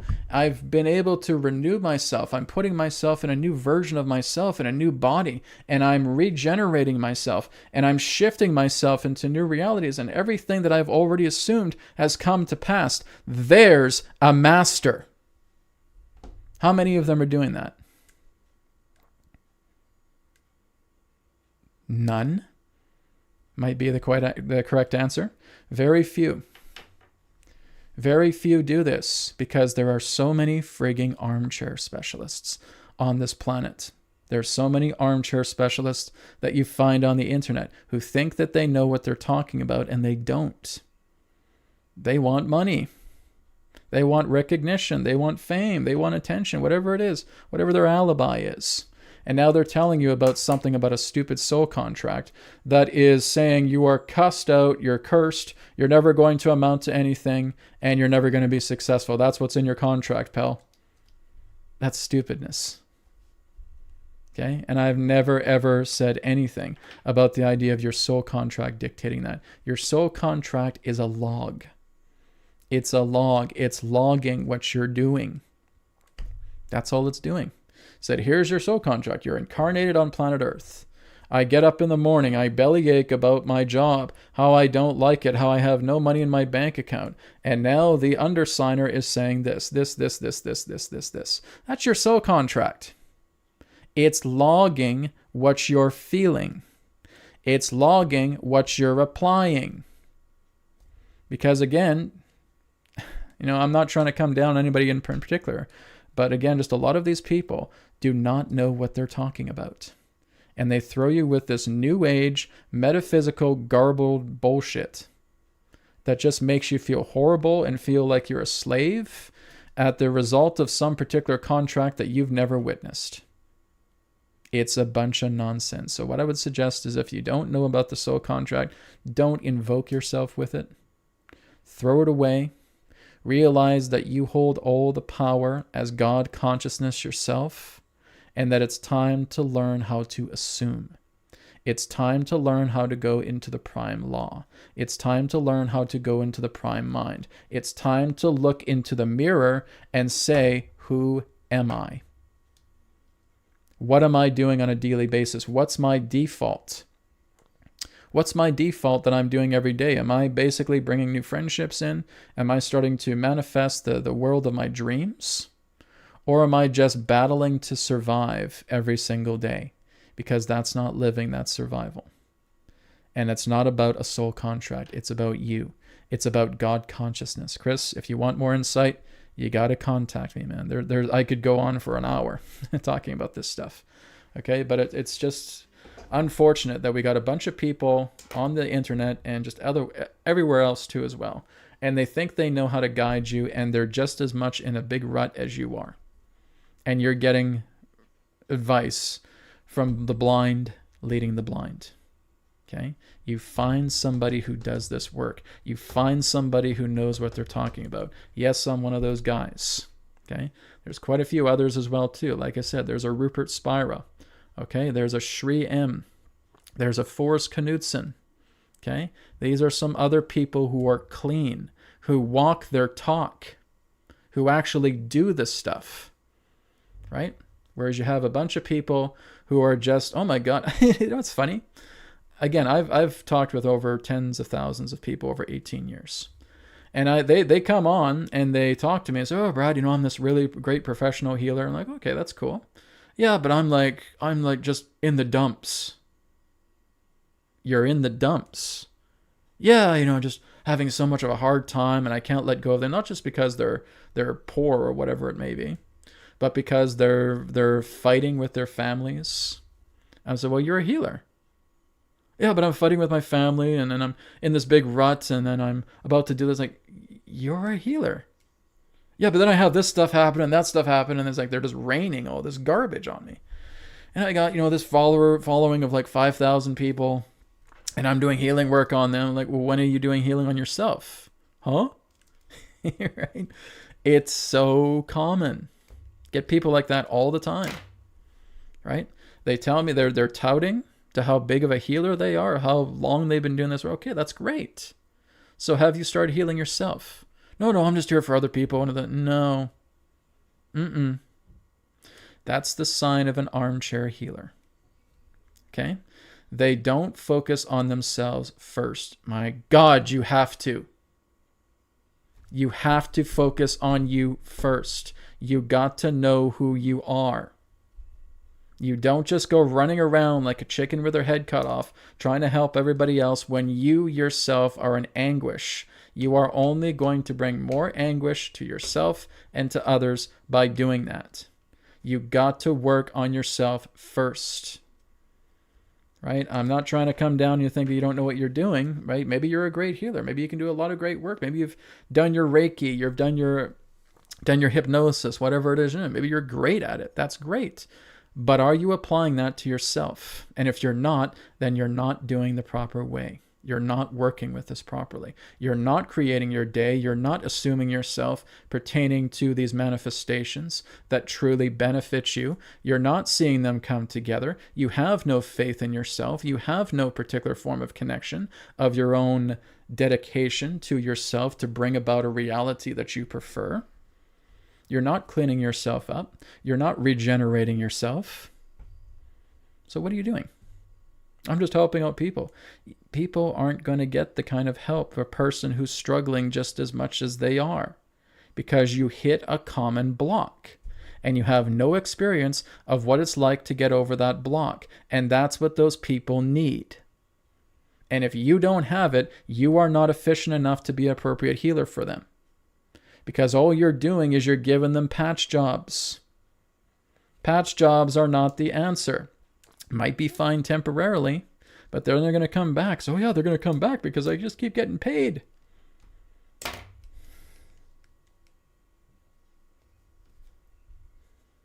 No, that's not the way. So again, that's something else I need to talk about quite a bit. But that's it, guys. That's really what it all comes down to, is a bunch of people who are armchair specialists who believe they know what they're doing. They haven't done a single day of shadow work in their entire life, and they think that they're going to guide you. And they're going to tell you about soul contracts and how you're a failure because of your soul contract. That's a bunch of shit. It's a bunch of garbage. Throw it in the garbage where it belongs. It's complete nonsense. And then people running over to me, Brad, this person said the most horrible things to me, and I feel like such a feeling like, oh, just calm down. Let's work together and we'll get through this, okay? And Chris, that's what I would say to you. If this is bothering you, you've worked with me before, come talk to me, okay? I'm sorry, guys. I wish I could sit on some of these conversations and these sessions you guys are getting from others, because I have observed a few in the past, and I'm just like quietly in the corner over here, just going. Maybe sometimes they see me, I don't know, but I'm like, this person does not know what the hell they're doing. Okay, they may be really psychic. They may be able to see unicorns in their mind and all that stuff. Okay, that's great, but that doesn't matter because visualization doesn't change you. Feeling changes you. So again, guys, be careful who you're just throwing your money out to, because most of the time you guys are getting scammed. Okay, just be aware of that. Thank you, Chris. Okay, let's go on to Stardust. Brad, can Adronis advise of any messages from my spirit guides, please, especially in a career path? Okay. I will. See, the thing is, I don't talk to your spirit guides because I talk to God. Okay. So who would you rather talk to? Would you rather talk to God or would you rather talk to your spirit guides? Okay. Adronis simply represents that connection to the higher source, right? So like, I don't need him. It's more so in the idea that you guys want to bring him through and he comes through. It's like him and I are just standing on the same platform, really. Like, and I've said this for years, is that him and I are doing that. There was a time to where I needed to connect with Adronis because I didn't know how to do a lot of those things. And as he teaches, it's like the student becomes the teacher at the same time. And when I look at Adronis, he's here, I'm here, and we're here, right? But I don't often talk to your spirit guides unless they maybe chime in. If they want to chime in and they really want to say something, cool, that's fine, go ahead. 9 times out of 10, though, I don't talk to your spirit guides because they're not knowledgeable enough, okay? And that's the thing, guys. Spirit guides, in regards to the greater understanding of things, aren't really knowledgeable. They're really here more for your emotional support. They're emotionally supporting you. But when I try to talk to them, none of them have a clue of what I'm even talking about. So this is why, again, I go right to God, right? So when I bring Adronis in, Adronis goes right to God, okay? And then we look into that all together, okay? So if that's something that's all right with you, let's go ahead and get started, okay? I'll bring Adronis in, and he can talk about that with your career path. Okay, one moment.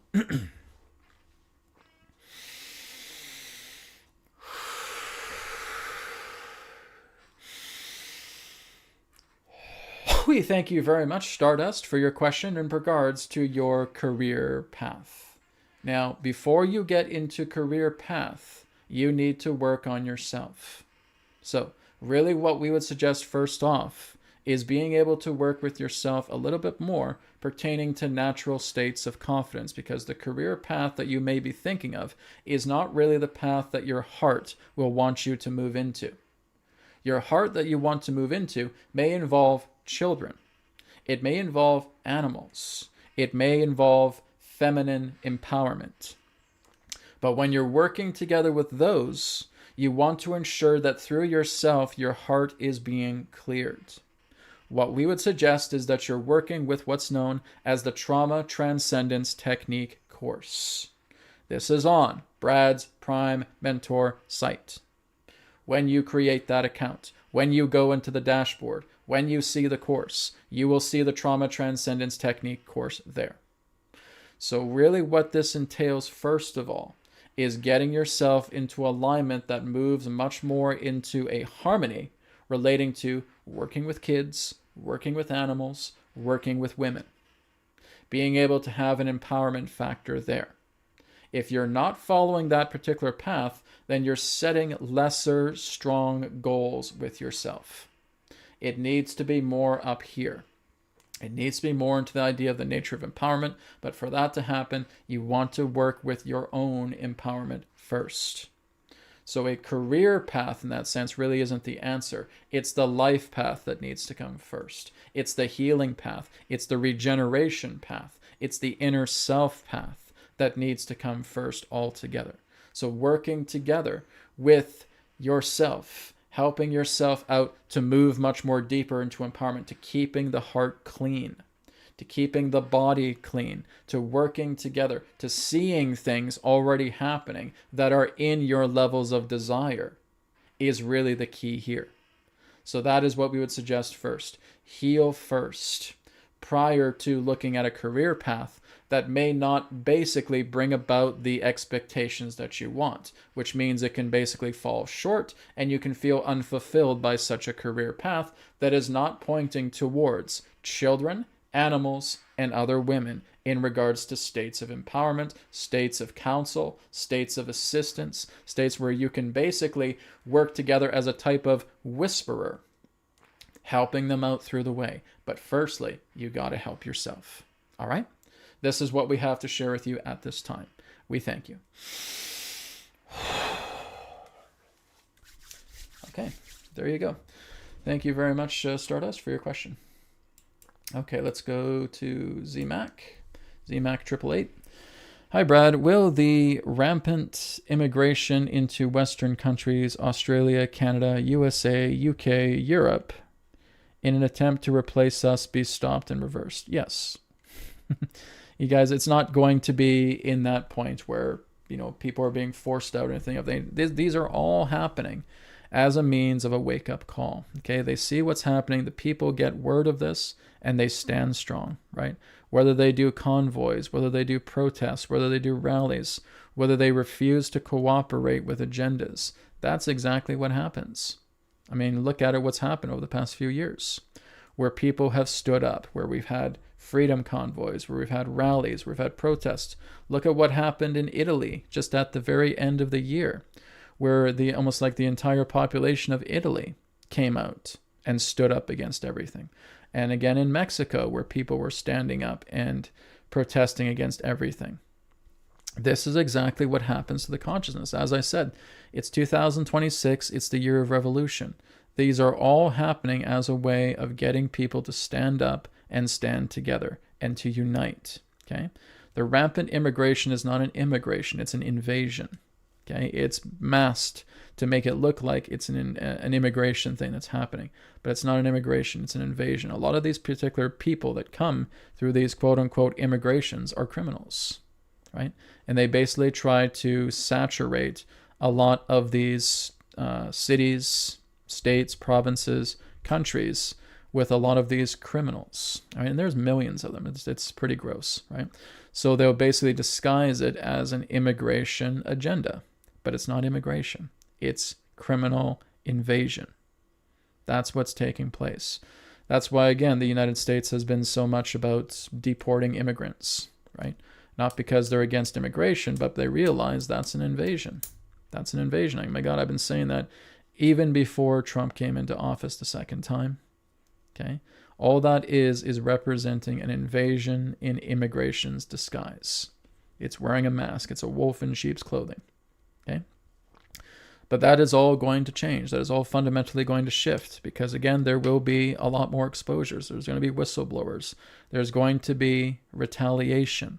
There's going to be people standing up. There are people who are going to say, we've had enough and we're not going to stand for it anymore. And this is it. It really just comes down to the idea of, going back to that old movie called Network. I'm as mad as hell and I'm not going to take it anymore.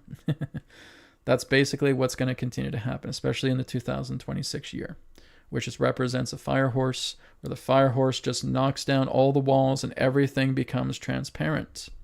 And you're going to see more transparency about what's actually going on. People are already starting to see it, realizing it's not immigration, but invasion. They're trying to create civil wars. They just want to try and create more war, more war, more war.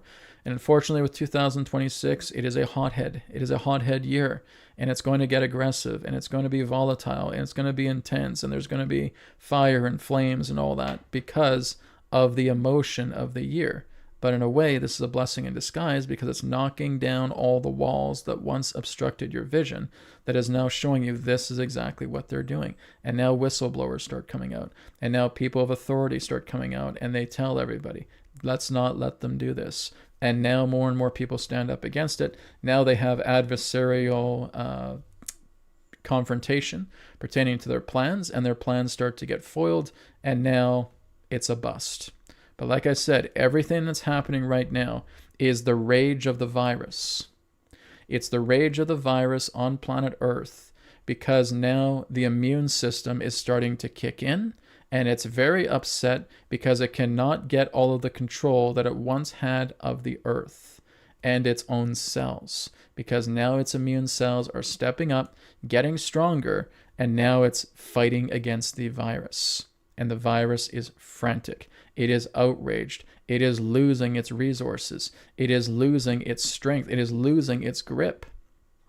And it starts to thin. And as it starts to thin, it absolutely protests. It goes wild. It goes nuts. It goes crazy.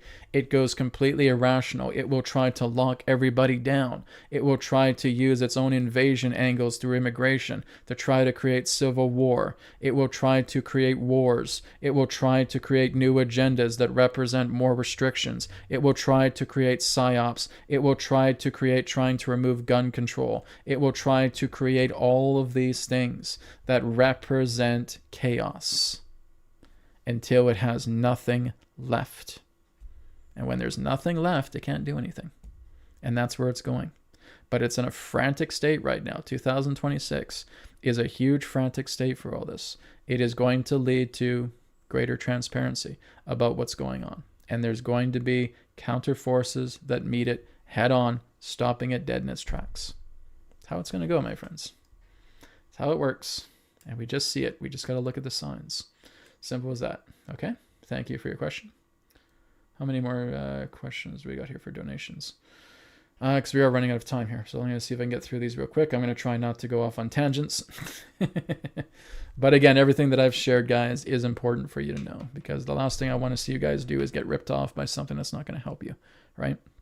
And the people that I've talked about, and there are only a few, but they are very good people because they actually do their work. You're looking at a Sri Maharishika. You're looking at a Sri M. You're looking at a Forrest Knudsen. You're looking at a Rupert Spira. Right? You're looking at these people who have walked their talk. Right? And that's what you want to look for. People who actually are doing this and changing their lives. And you look at them and you know they're changing their lives. They live by this. Those are the good people. Those are your teachers. Those are your guides and helpers, not the armchair specialists. Right? Let's go to Tamayasha. Hello.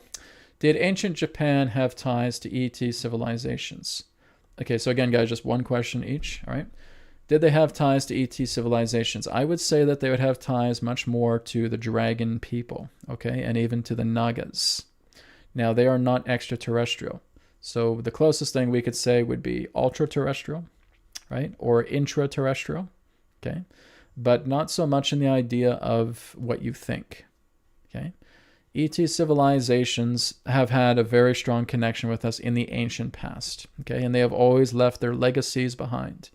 When we're looking at a lot of ancient structures and ancient methods and ancient technology and everything like that.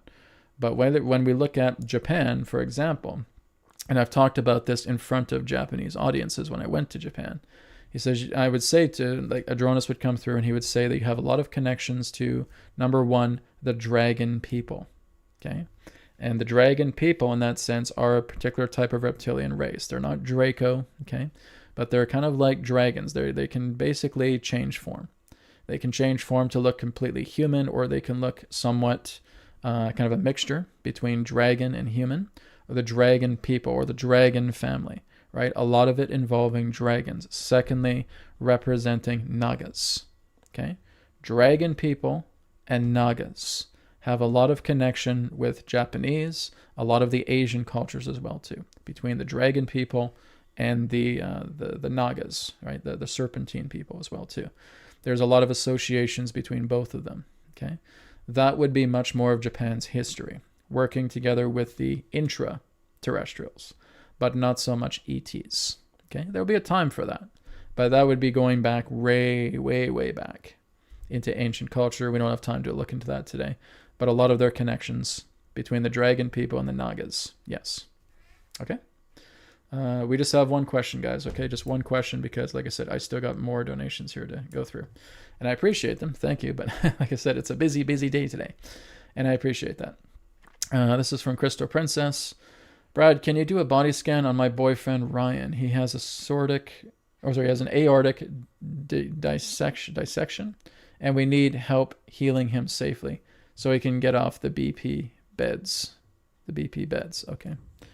All right. With your boyfriend Ryan, so an aortic, maybe like you say, a defection or something that I'm not sure if you're saying dissection or an aortic problem. Okay, we'll look at it that. And we need healing. We need help healing him. Okay. What I would ask Crystal Princess is he open to talking to me? Okay, because what I want to try and get you guys to do is get into regeneration and not healing. Okay, I will do something with him today to help out with his heart. Okay, but what I would suggest is if he's open to talking to me and we can get into regeneration. If you guys can start getting into regeneration, that's where I'm attempting to take you, but it takes some energy on my part to get you into that. But that's why I recommend the regeneration monthly package. Okay, but I will work together with your boyfriend Ryan to help out with his aorta dissection, whatever that is, but aortic problems, so heart problems. Okay, and do what I can to help him out here right now. Okay, so Crystal Princess, what I want you to do is just take a deep breath in, deep breath out. I want you to think of him. Okay, as you think of him, then I can tune into him, and that energy can go to him. Okay, one moment.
Okay, so I went in and just discharged a lot of stuff within around the area of the cardiovascular system. Okay, so there's a lot of buildup of stuff. It feels like I'm not sure if he has like tight vessels, okay, or tight valves or anything like that. I'm sensing a lot of tightness in his chest altogether. So we're just helping to loosen that up a little bit. I was just clearing out a lot of the agitation and tension within his body and around his environment as well too, and then just putting a lot of charge into the cardiovascular system for him altogether. Okay.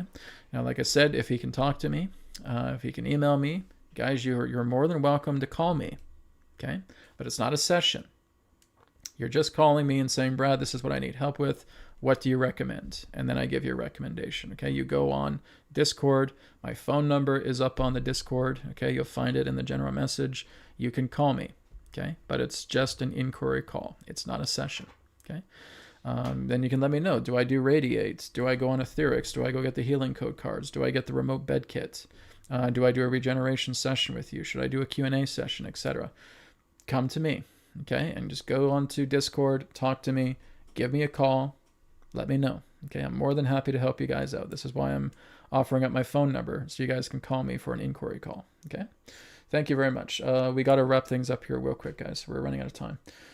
Okay, how many questions do we have left? Okay, I'm only doing 2 questions now, 2 questions left with Ilartison and White Heart. Okay. These are the last 2 people because then I got to go. Okay, hi Brad and Jonas. I'm wondering if my family will stay in the state we are in, or are we destined to move elsewhere? See, I can't really answer questions like that because everybody can change so fundamentally quick. And my suggestion would be for you is just keep talking, just keep negotiating. Put a field of clarity within people, because we may look at people who we don't feel would ever change in a million years, and all of a sudden some big event takes place and now they start to realize that there's something that they meant to see a lot more clearly. There's something that was missing in their lives. So we all have that. So what I would suggest is assume 100% in complete and total realness, Ilartson, that your family has already had an epiphany. They've already had a state to where they see things in great clarity. I want you to intend that, okay? So again, you're sitting where you are right now, and I want you to go ahead as if it's 1 month afterwards that they've already had this epiphany, and you're already talking to them, and you feel very joyful because they've already reached this epiphany. Okay, so what I want you to do is you're going through VAFA: visualization, affirmation, feeling, familiarity, alignment. Okay, that's on my channel here, talking about VAFA. Okay, so you're going in and you're feeling that, saying, yes, okay, I can feel myself in this space. Maybe it's the space I occupy right now. Maybe it's somewhere else. I'm just sitting there. I'm feeling that space. I'm immersing myself in that space. I feel the gravity of that space. And now it's like a month later, after they've already had that epiphany, after they've already had that clarity, and you're just reminiscing, right? Maybe you're flipping through an email with them about how they said, oh my goodness, we can't believe that we could not see this. This is wonderful, right? And you're just being very, very accommodating, and you're just feeling that love from them. And that's all you're doing. We're not really doing too much action. You're just reminiscing. You're recalling that this is how they are right now, 1 month after the epiphany, okay? And all you're doing is you're just staying in that feeling. Make it 100% real, 100% real, 100% real.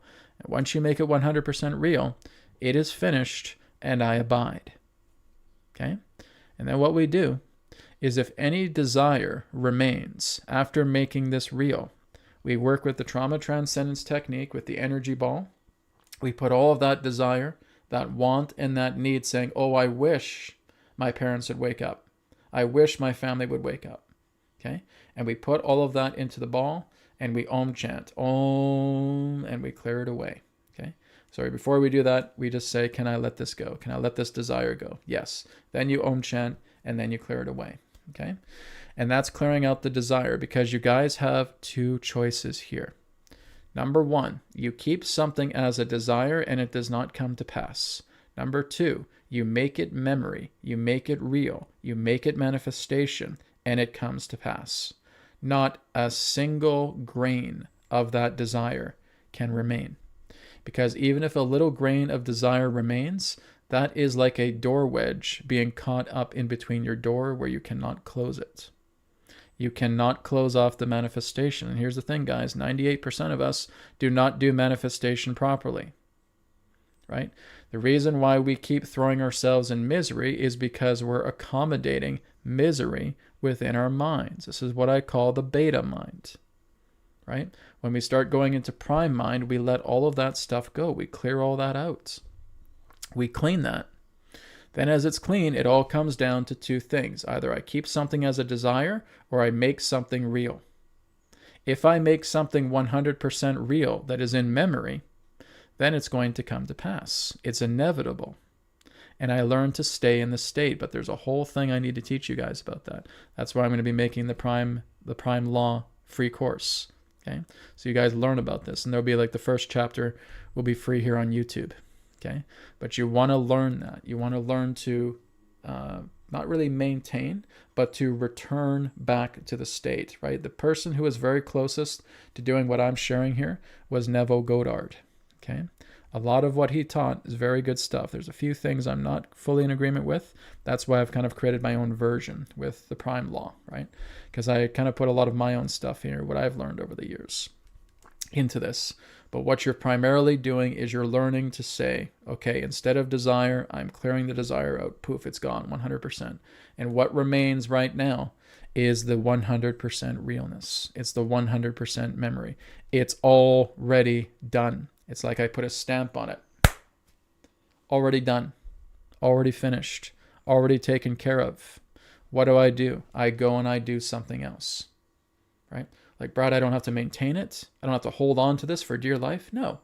If you go inside your house, do you have to cling and hold on to the wall because you think that you're no longer going to be in your house if you let go?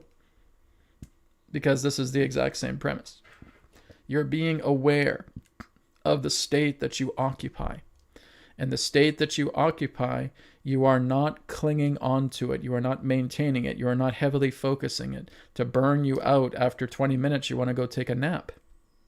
It's the idea that you return to it. If there is a doubt that is coming up, you are telling that doubt you are a past aspect of me. You are not the present me. And I go back into that feeling that I did in Vafa, and I just sit with it for 60 seconds. I sit in it for 60 seconds, the same amount of time I've told you guys to work with the healing code cards, to work with 60 seconds. All you do is you go back, you firstly dismiss the nature of that doubt that says, oh, this isn't going to manifest, it's not going to, you're wasting your time, etc., because that's going to happen. It's going to happen to every single one of you. Can't avoid it. But what you do is when that little doubt comes up, oh, you're not gonna do this, this isn't gonna happen. You represent a past me. You're the past me. You're not the present me. Gone. And then I go back into that feeling, that same feeling of familiarity that I did in making the memory 100% real. And I stay there for 60 seconds. And I charge it up like a battery. Because what the doubt does is it takes a big charge out of you.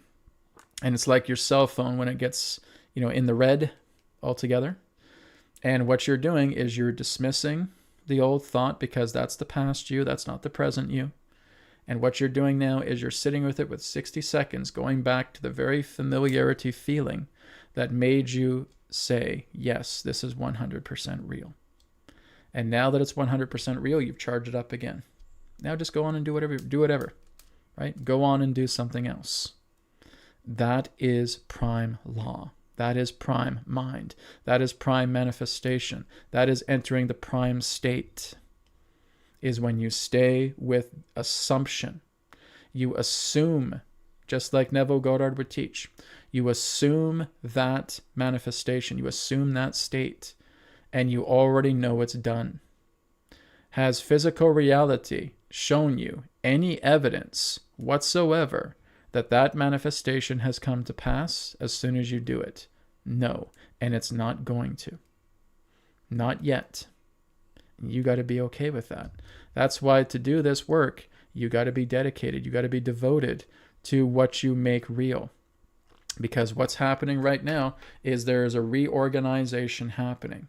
As I've told you, the physical reality is an archive reality. It's a memory plane. Because all manifestation is memory.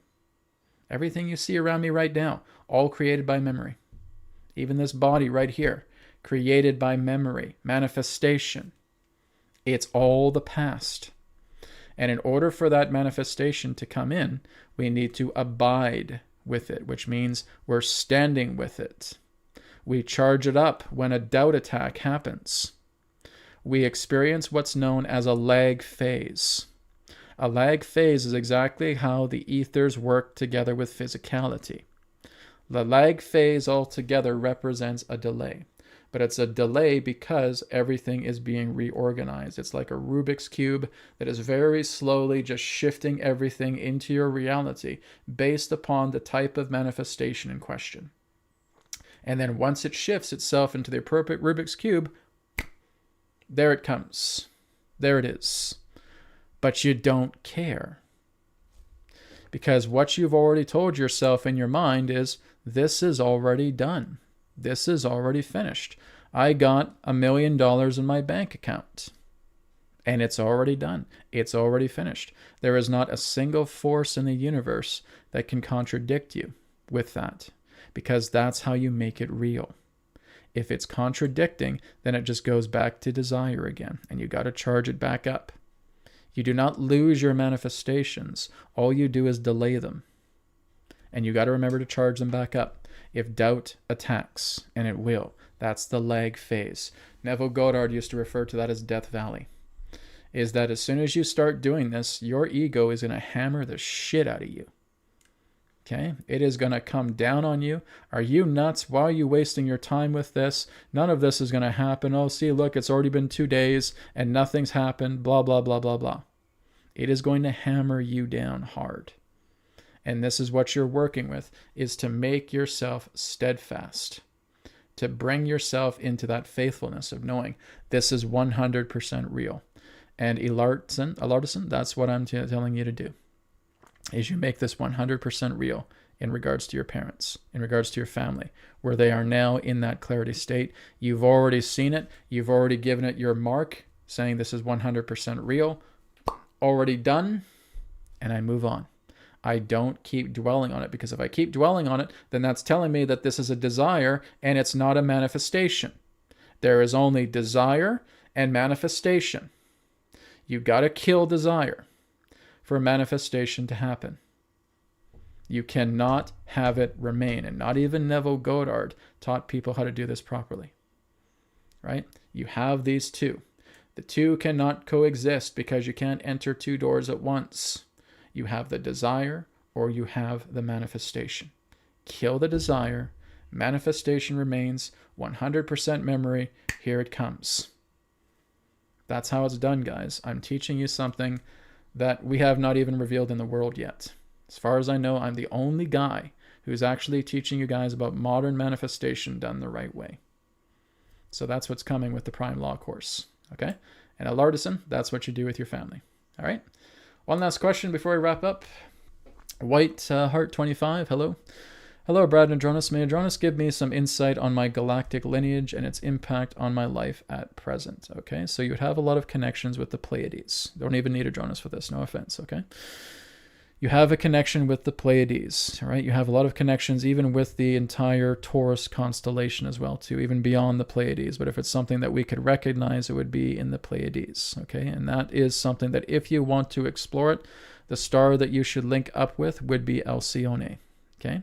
Alcyone should be the fixture, the point of center that you connect with. When I connected with Adronis, when I first started communicating with him, is that I saw myself with my heart opening up, and I would open up a heart tether, and I would tether myself to the star of Sirius A, and I would connect with him there, and I would say, Adronis, oh no, I wouldn't say Adronis because I didn't know his name at the time. I said, if there's anyone here who wanted to speak with me, I'm open to receiving. Okay, so what you do is you use Alcyone as your tethered star. You open up your heart, you connect your energetic tethering cord to the heart of Alcyone, and saying if there's any loving, unified connecting beings that want to associate with me, I'm here for you. Okay, and see what happens and let it come together. But this is usually not what I recommend first. I know a lot of you guys are so adamant in getting into galactic lineage and spirit guides, but really what I teach you guys is that that's the last thing that you should be doing, okay? The first thing that you should be doing is going to spirit, is going to the higher self, is going to God first. That's what you should be doing first. Now, I'm not telling you that you shouldn't be doing this because, like I said, I was connecting with the higher self first, and then Adronis showed up a little bit later, but I wasn't always so fully established with the higher self, right? But I learned over the years that really the best thing to do is to go right to the higher self, is go right into the core essence of imagination itself, is to go right into God consciousness. That is where you want to be, because unfortunately, my friends, ETs do not know what God knows. And that is what you should be doing first. However, if you feel, and you're doing this in your own way, okay, and you're doing this through your own brevity in that way, is that you're connecting to the star of Alcyone, you're connecting together with the consciousness there, any loving, allied, unified consciousness beings who want to speak with me, okay, you're saying that. There's any loving, allied, unified consciousness beings that want to speak with me through Alcyone, let them present, okay? And then you just simply let it happen. Like I said, it's no more different than what I was just teaching everybody about working together with prime law and working with prime manifestation. See it as already done, and see it as a after effect, the aftermath. Now it's several months later, and you're already talking to these beings from the Pleiades. You're already talking to the Alcyonians. And it's beautiful and it's amazing, and they're helping me out so much. They're giving me all these techniques that are helping me tremendously. They've paid me visits in dream time, and I've had the most amazing experiences with them. This is what you're telling yourself as a recollection by sitting in chair B. There's chair A, where you are right now, your physical body, your physical self, your conditioned self. And then what you're doing is through imagination, you're sitting in chair B. Chair B is you completely unhinged. It is you completely without any shackles. It is like the higher self itself sitting in chair B. And in chair B, I don't care where it is, as long as it's in a different space from the room that you currently occupy, that you're sitting there, and now you're recollecting that it's been, say, for example, 3 to 6 months after I've made contact with the Alcyonians, and I've already just started to recollect within my mind, and this is part of the affirmation, right? Firstly, I put the gravity in myself, right? I start to visualize the environment, but I feel myself in the gravity and the immersion of being in chair B. And now that I feel like I can feel my feet on the floor, I can feel my back against the chair, I can feel the clothes that are in my body, I can breathe the air of this space in chair B, I can feel the temperature, I can hear distant sounds. I need to completely immerse myself in chair B, not just through visualization, but through gravity. And then I go in, and now I start talking about the Alcyonians. And it's been 3 months afterwards. It's already been done. And now after this 3-month aftermath, I'm having all these wonderful things. They're teaching me techniques. They're teaching me how to heal. They're teaching me how to do all this work. They visited me in dream time. It's been a remarkable experience, but I'm doing it and I'm sharing it in a very peaceful and calm and content way. I'm not doing cartwheels. I'm not doing backflips. I'm not being heavily elated because I'm reminiscing about how I connected with the Alcyonians. I'm calm. I'm content. I'm composed, because it's like the idea that when you first win a house, right? Or you get your house, maybe you won it through a contest, or maybe you bought it, and you step in the very first day, you're elatedly excited. Okay? But then 3 to 6 months later, it's not much like that. It's kind of like it's a nice natural blend to you now. Everything is, yeah, it's my house and it's nice, but I'm used to it. Okay? That's the frame of mind that you have to be in here. You have to be used to the idea of connecting with the Alcyonians. You got to be used to it. So this is why at first, if you're all so excited about it, you do a pre-VAFA, you do an outline. You guys learn this in the Adronis Patreon, by the way, right? That's why I don't have a lot of you there, but you'd be learning all this. And as you go into that, then you just kind of get everything out of the way. You get your excitement out of the way, and then we go into actual VAFA. Now we have chair A. Now we have chair B. Now I sit in chair B. Now I'm in the gravity of chair B. Now I'm immersing myself into the environment. Now that I'm immersing myself into the environment, now I feel my connection with the Alcyonians. And again, they're healing, they're teaching, they're showing up in my dreams, they're connecting with me amazingly well. And I see that as real. I stay with the familiarity of the feeling until it is 100% real. I stamp it. It is finished, and I abide. And now that I finish it, then I just remove the desire, which means I've already made contact with them, right? So you may want to do your tethered cord first, okay? But then after doing that, you go into VAFA and you do this, all right? So that's what I can share with you on that. So connect with Alcyone. That's a very strong connection that you have there, all right? Take care, everybody. We got to wrap things up. I've gone way over. It's been almost a 2.5-hour broadcast today, which is wonderful. It's great, but other things to do today. Thank you for joining me, guys. You guys were amazing. I really appreciate all of your questions, right? And like I said, I share all these things, and sometimes I share it in a blunt way because I do care about you guys, and I don't want you to see you guys getting gypped and feeling, like I said, you're spending so much money on these people who are armchair specialists. You got to look at them. Are they walking their talk? Are they doing their work? Are they going through challenges and trials and tribulations like you are? Then that is the blind leading the blind. You need to be aware of that. And if these people are watching, I'd say you guys got to take time and work on yourself first. You need to demonstrate that you can actually create your day.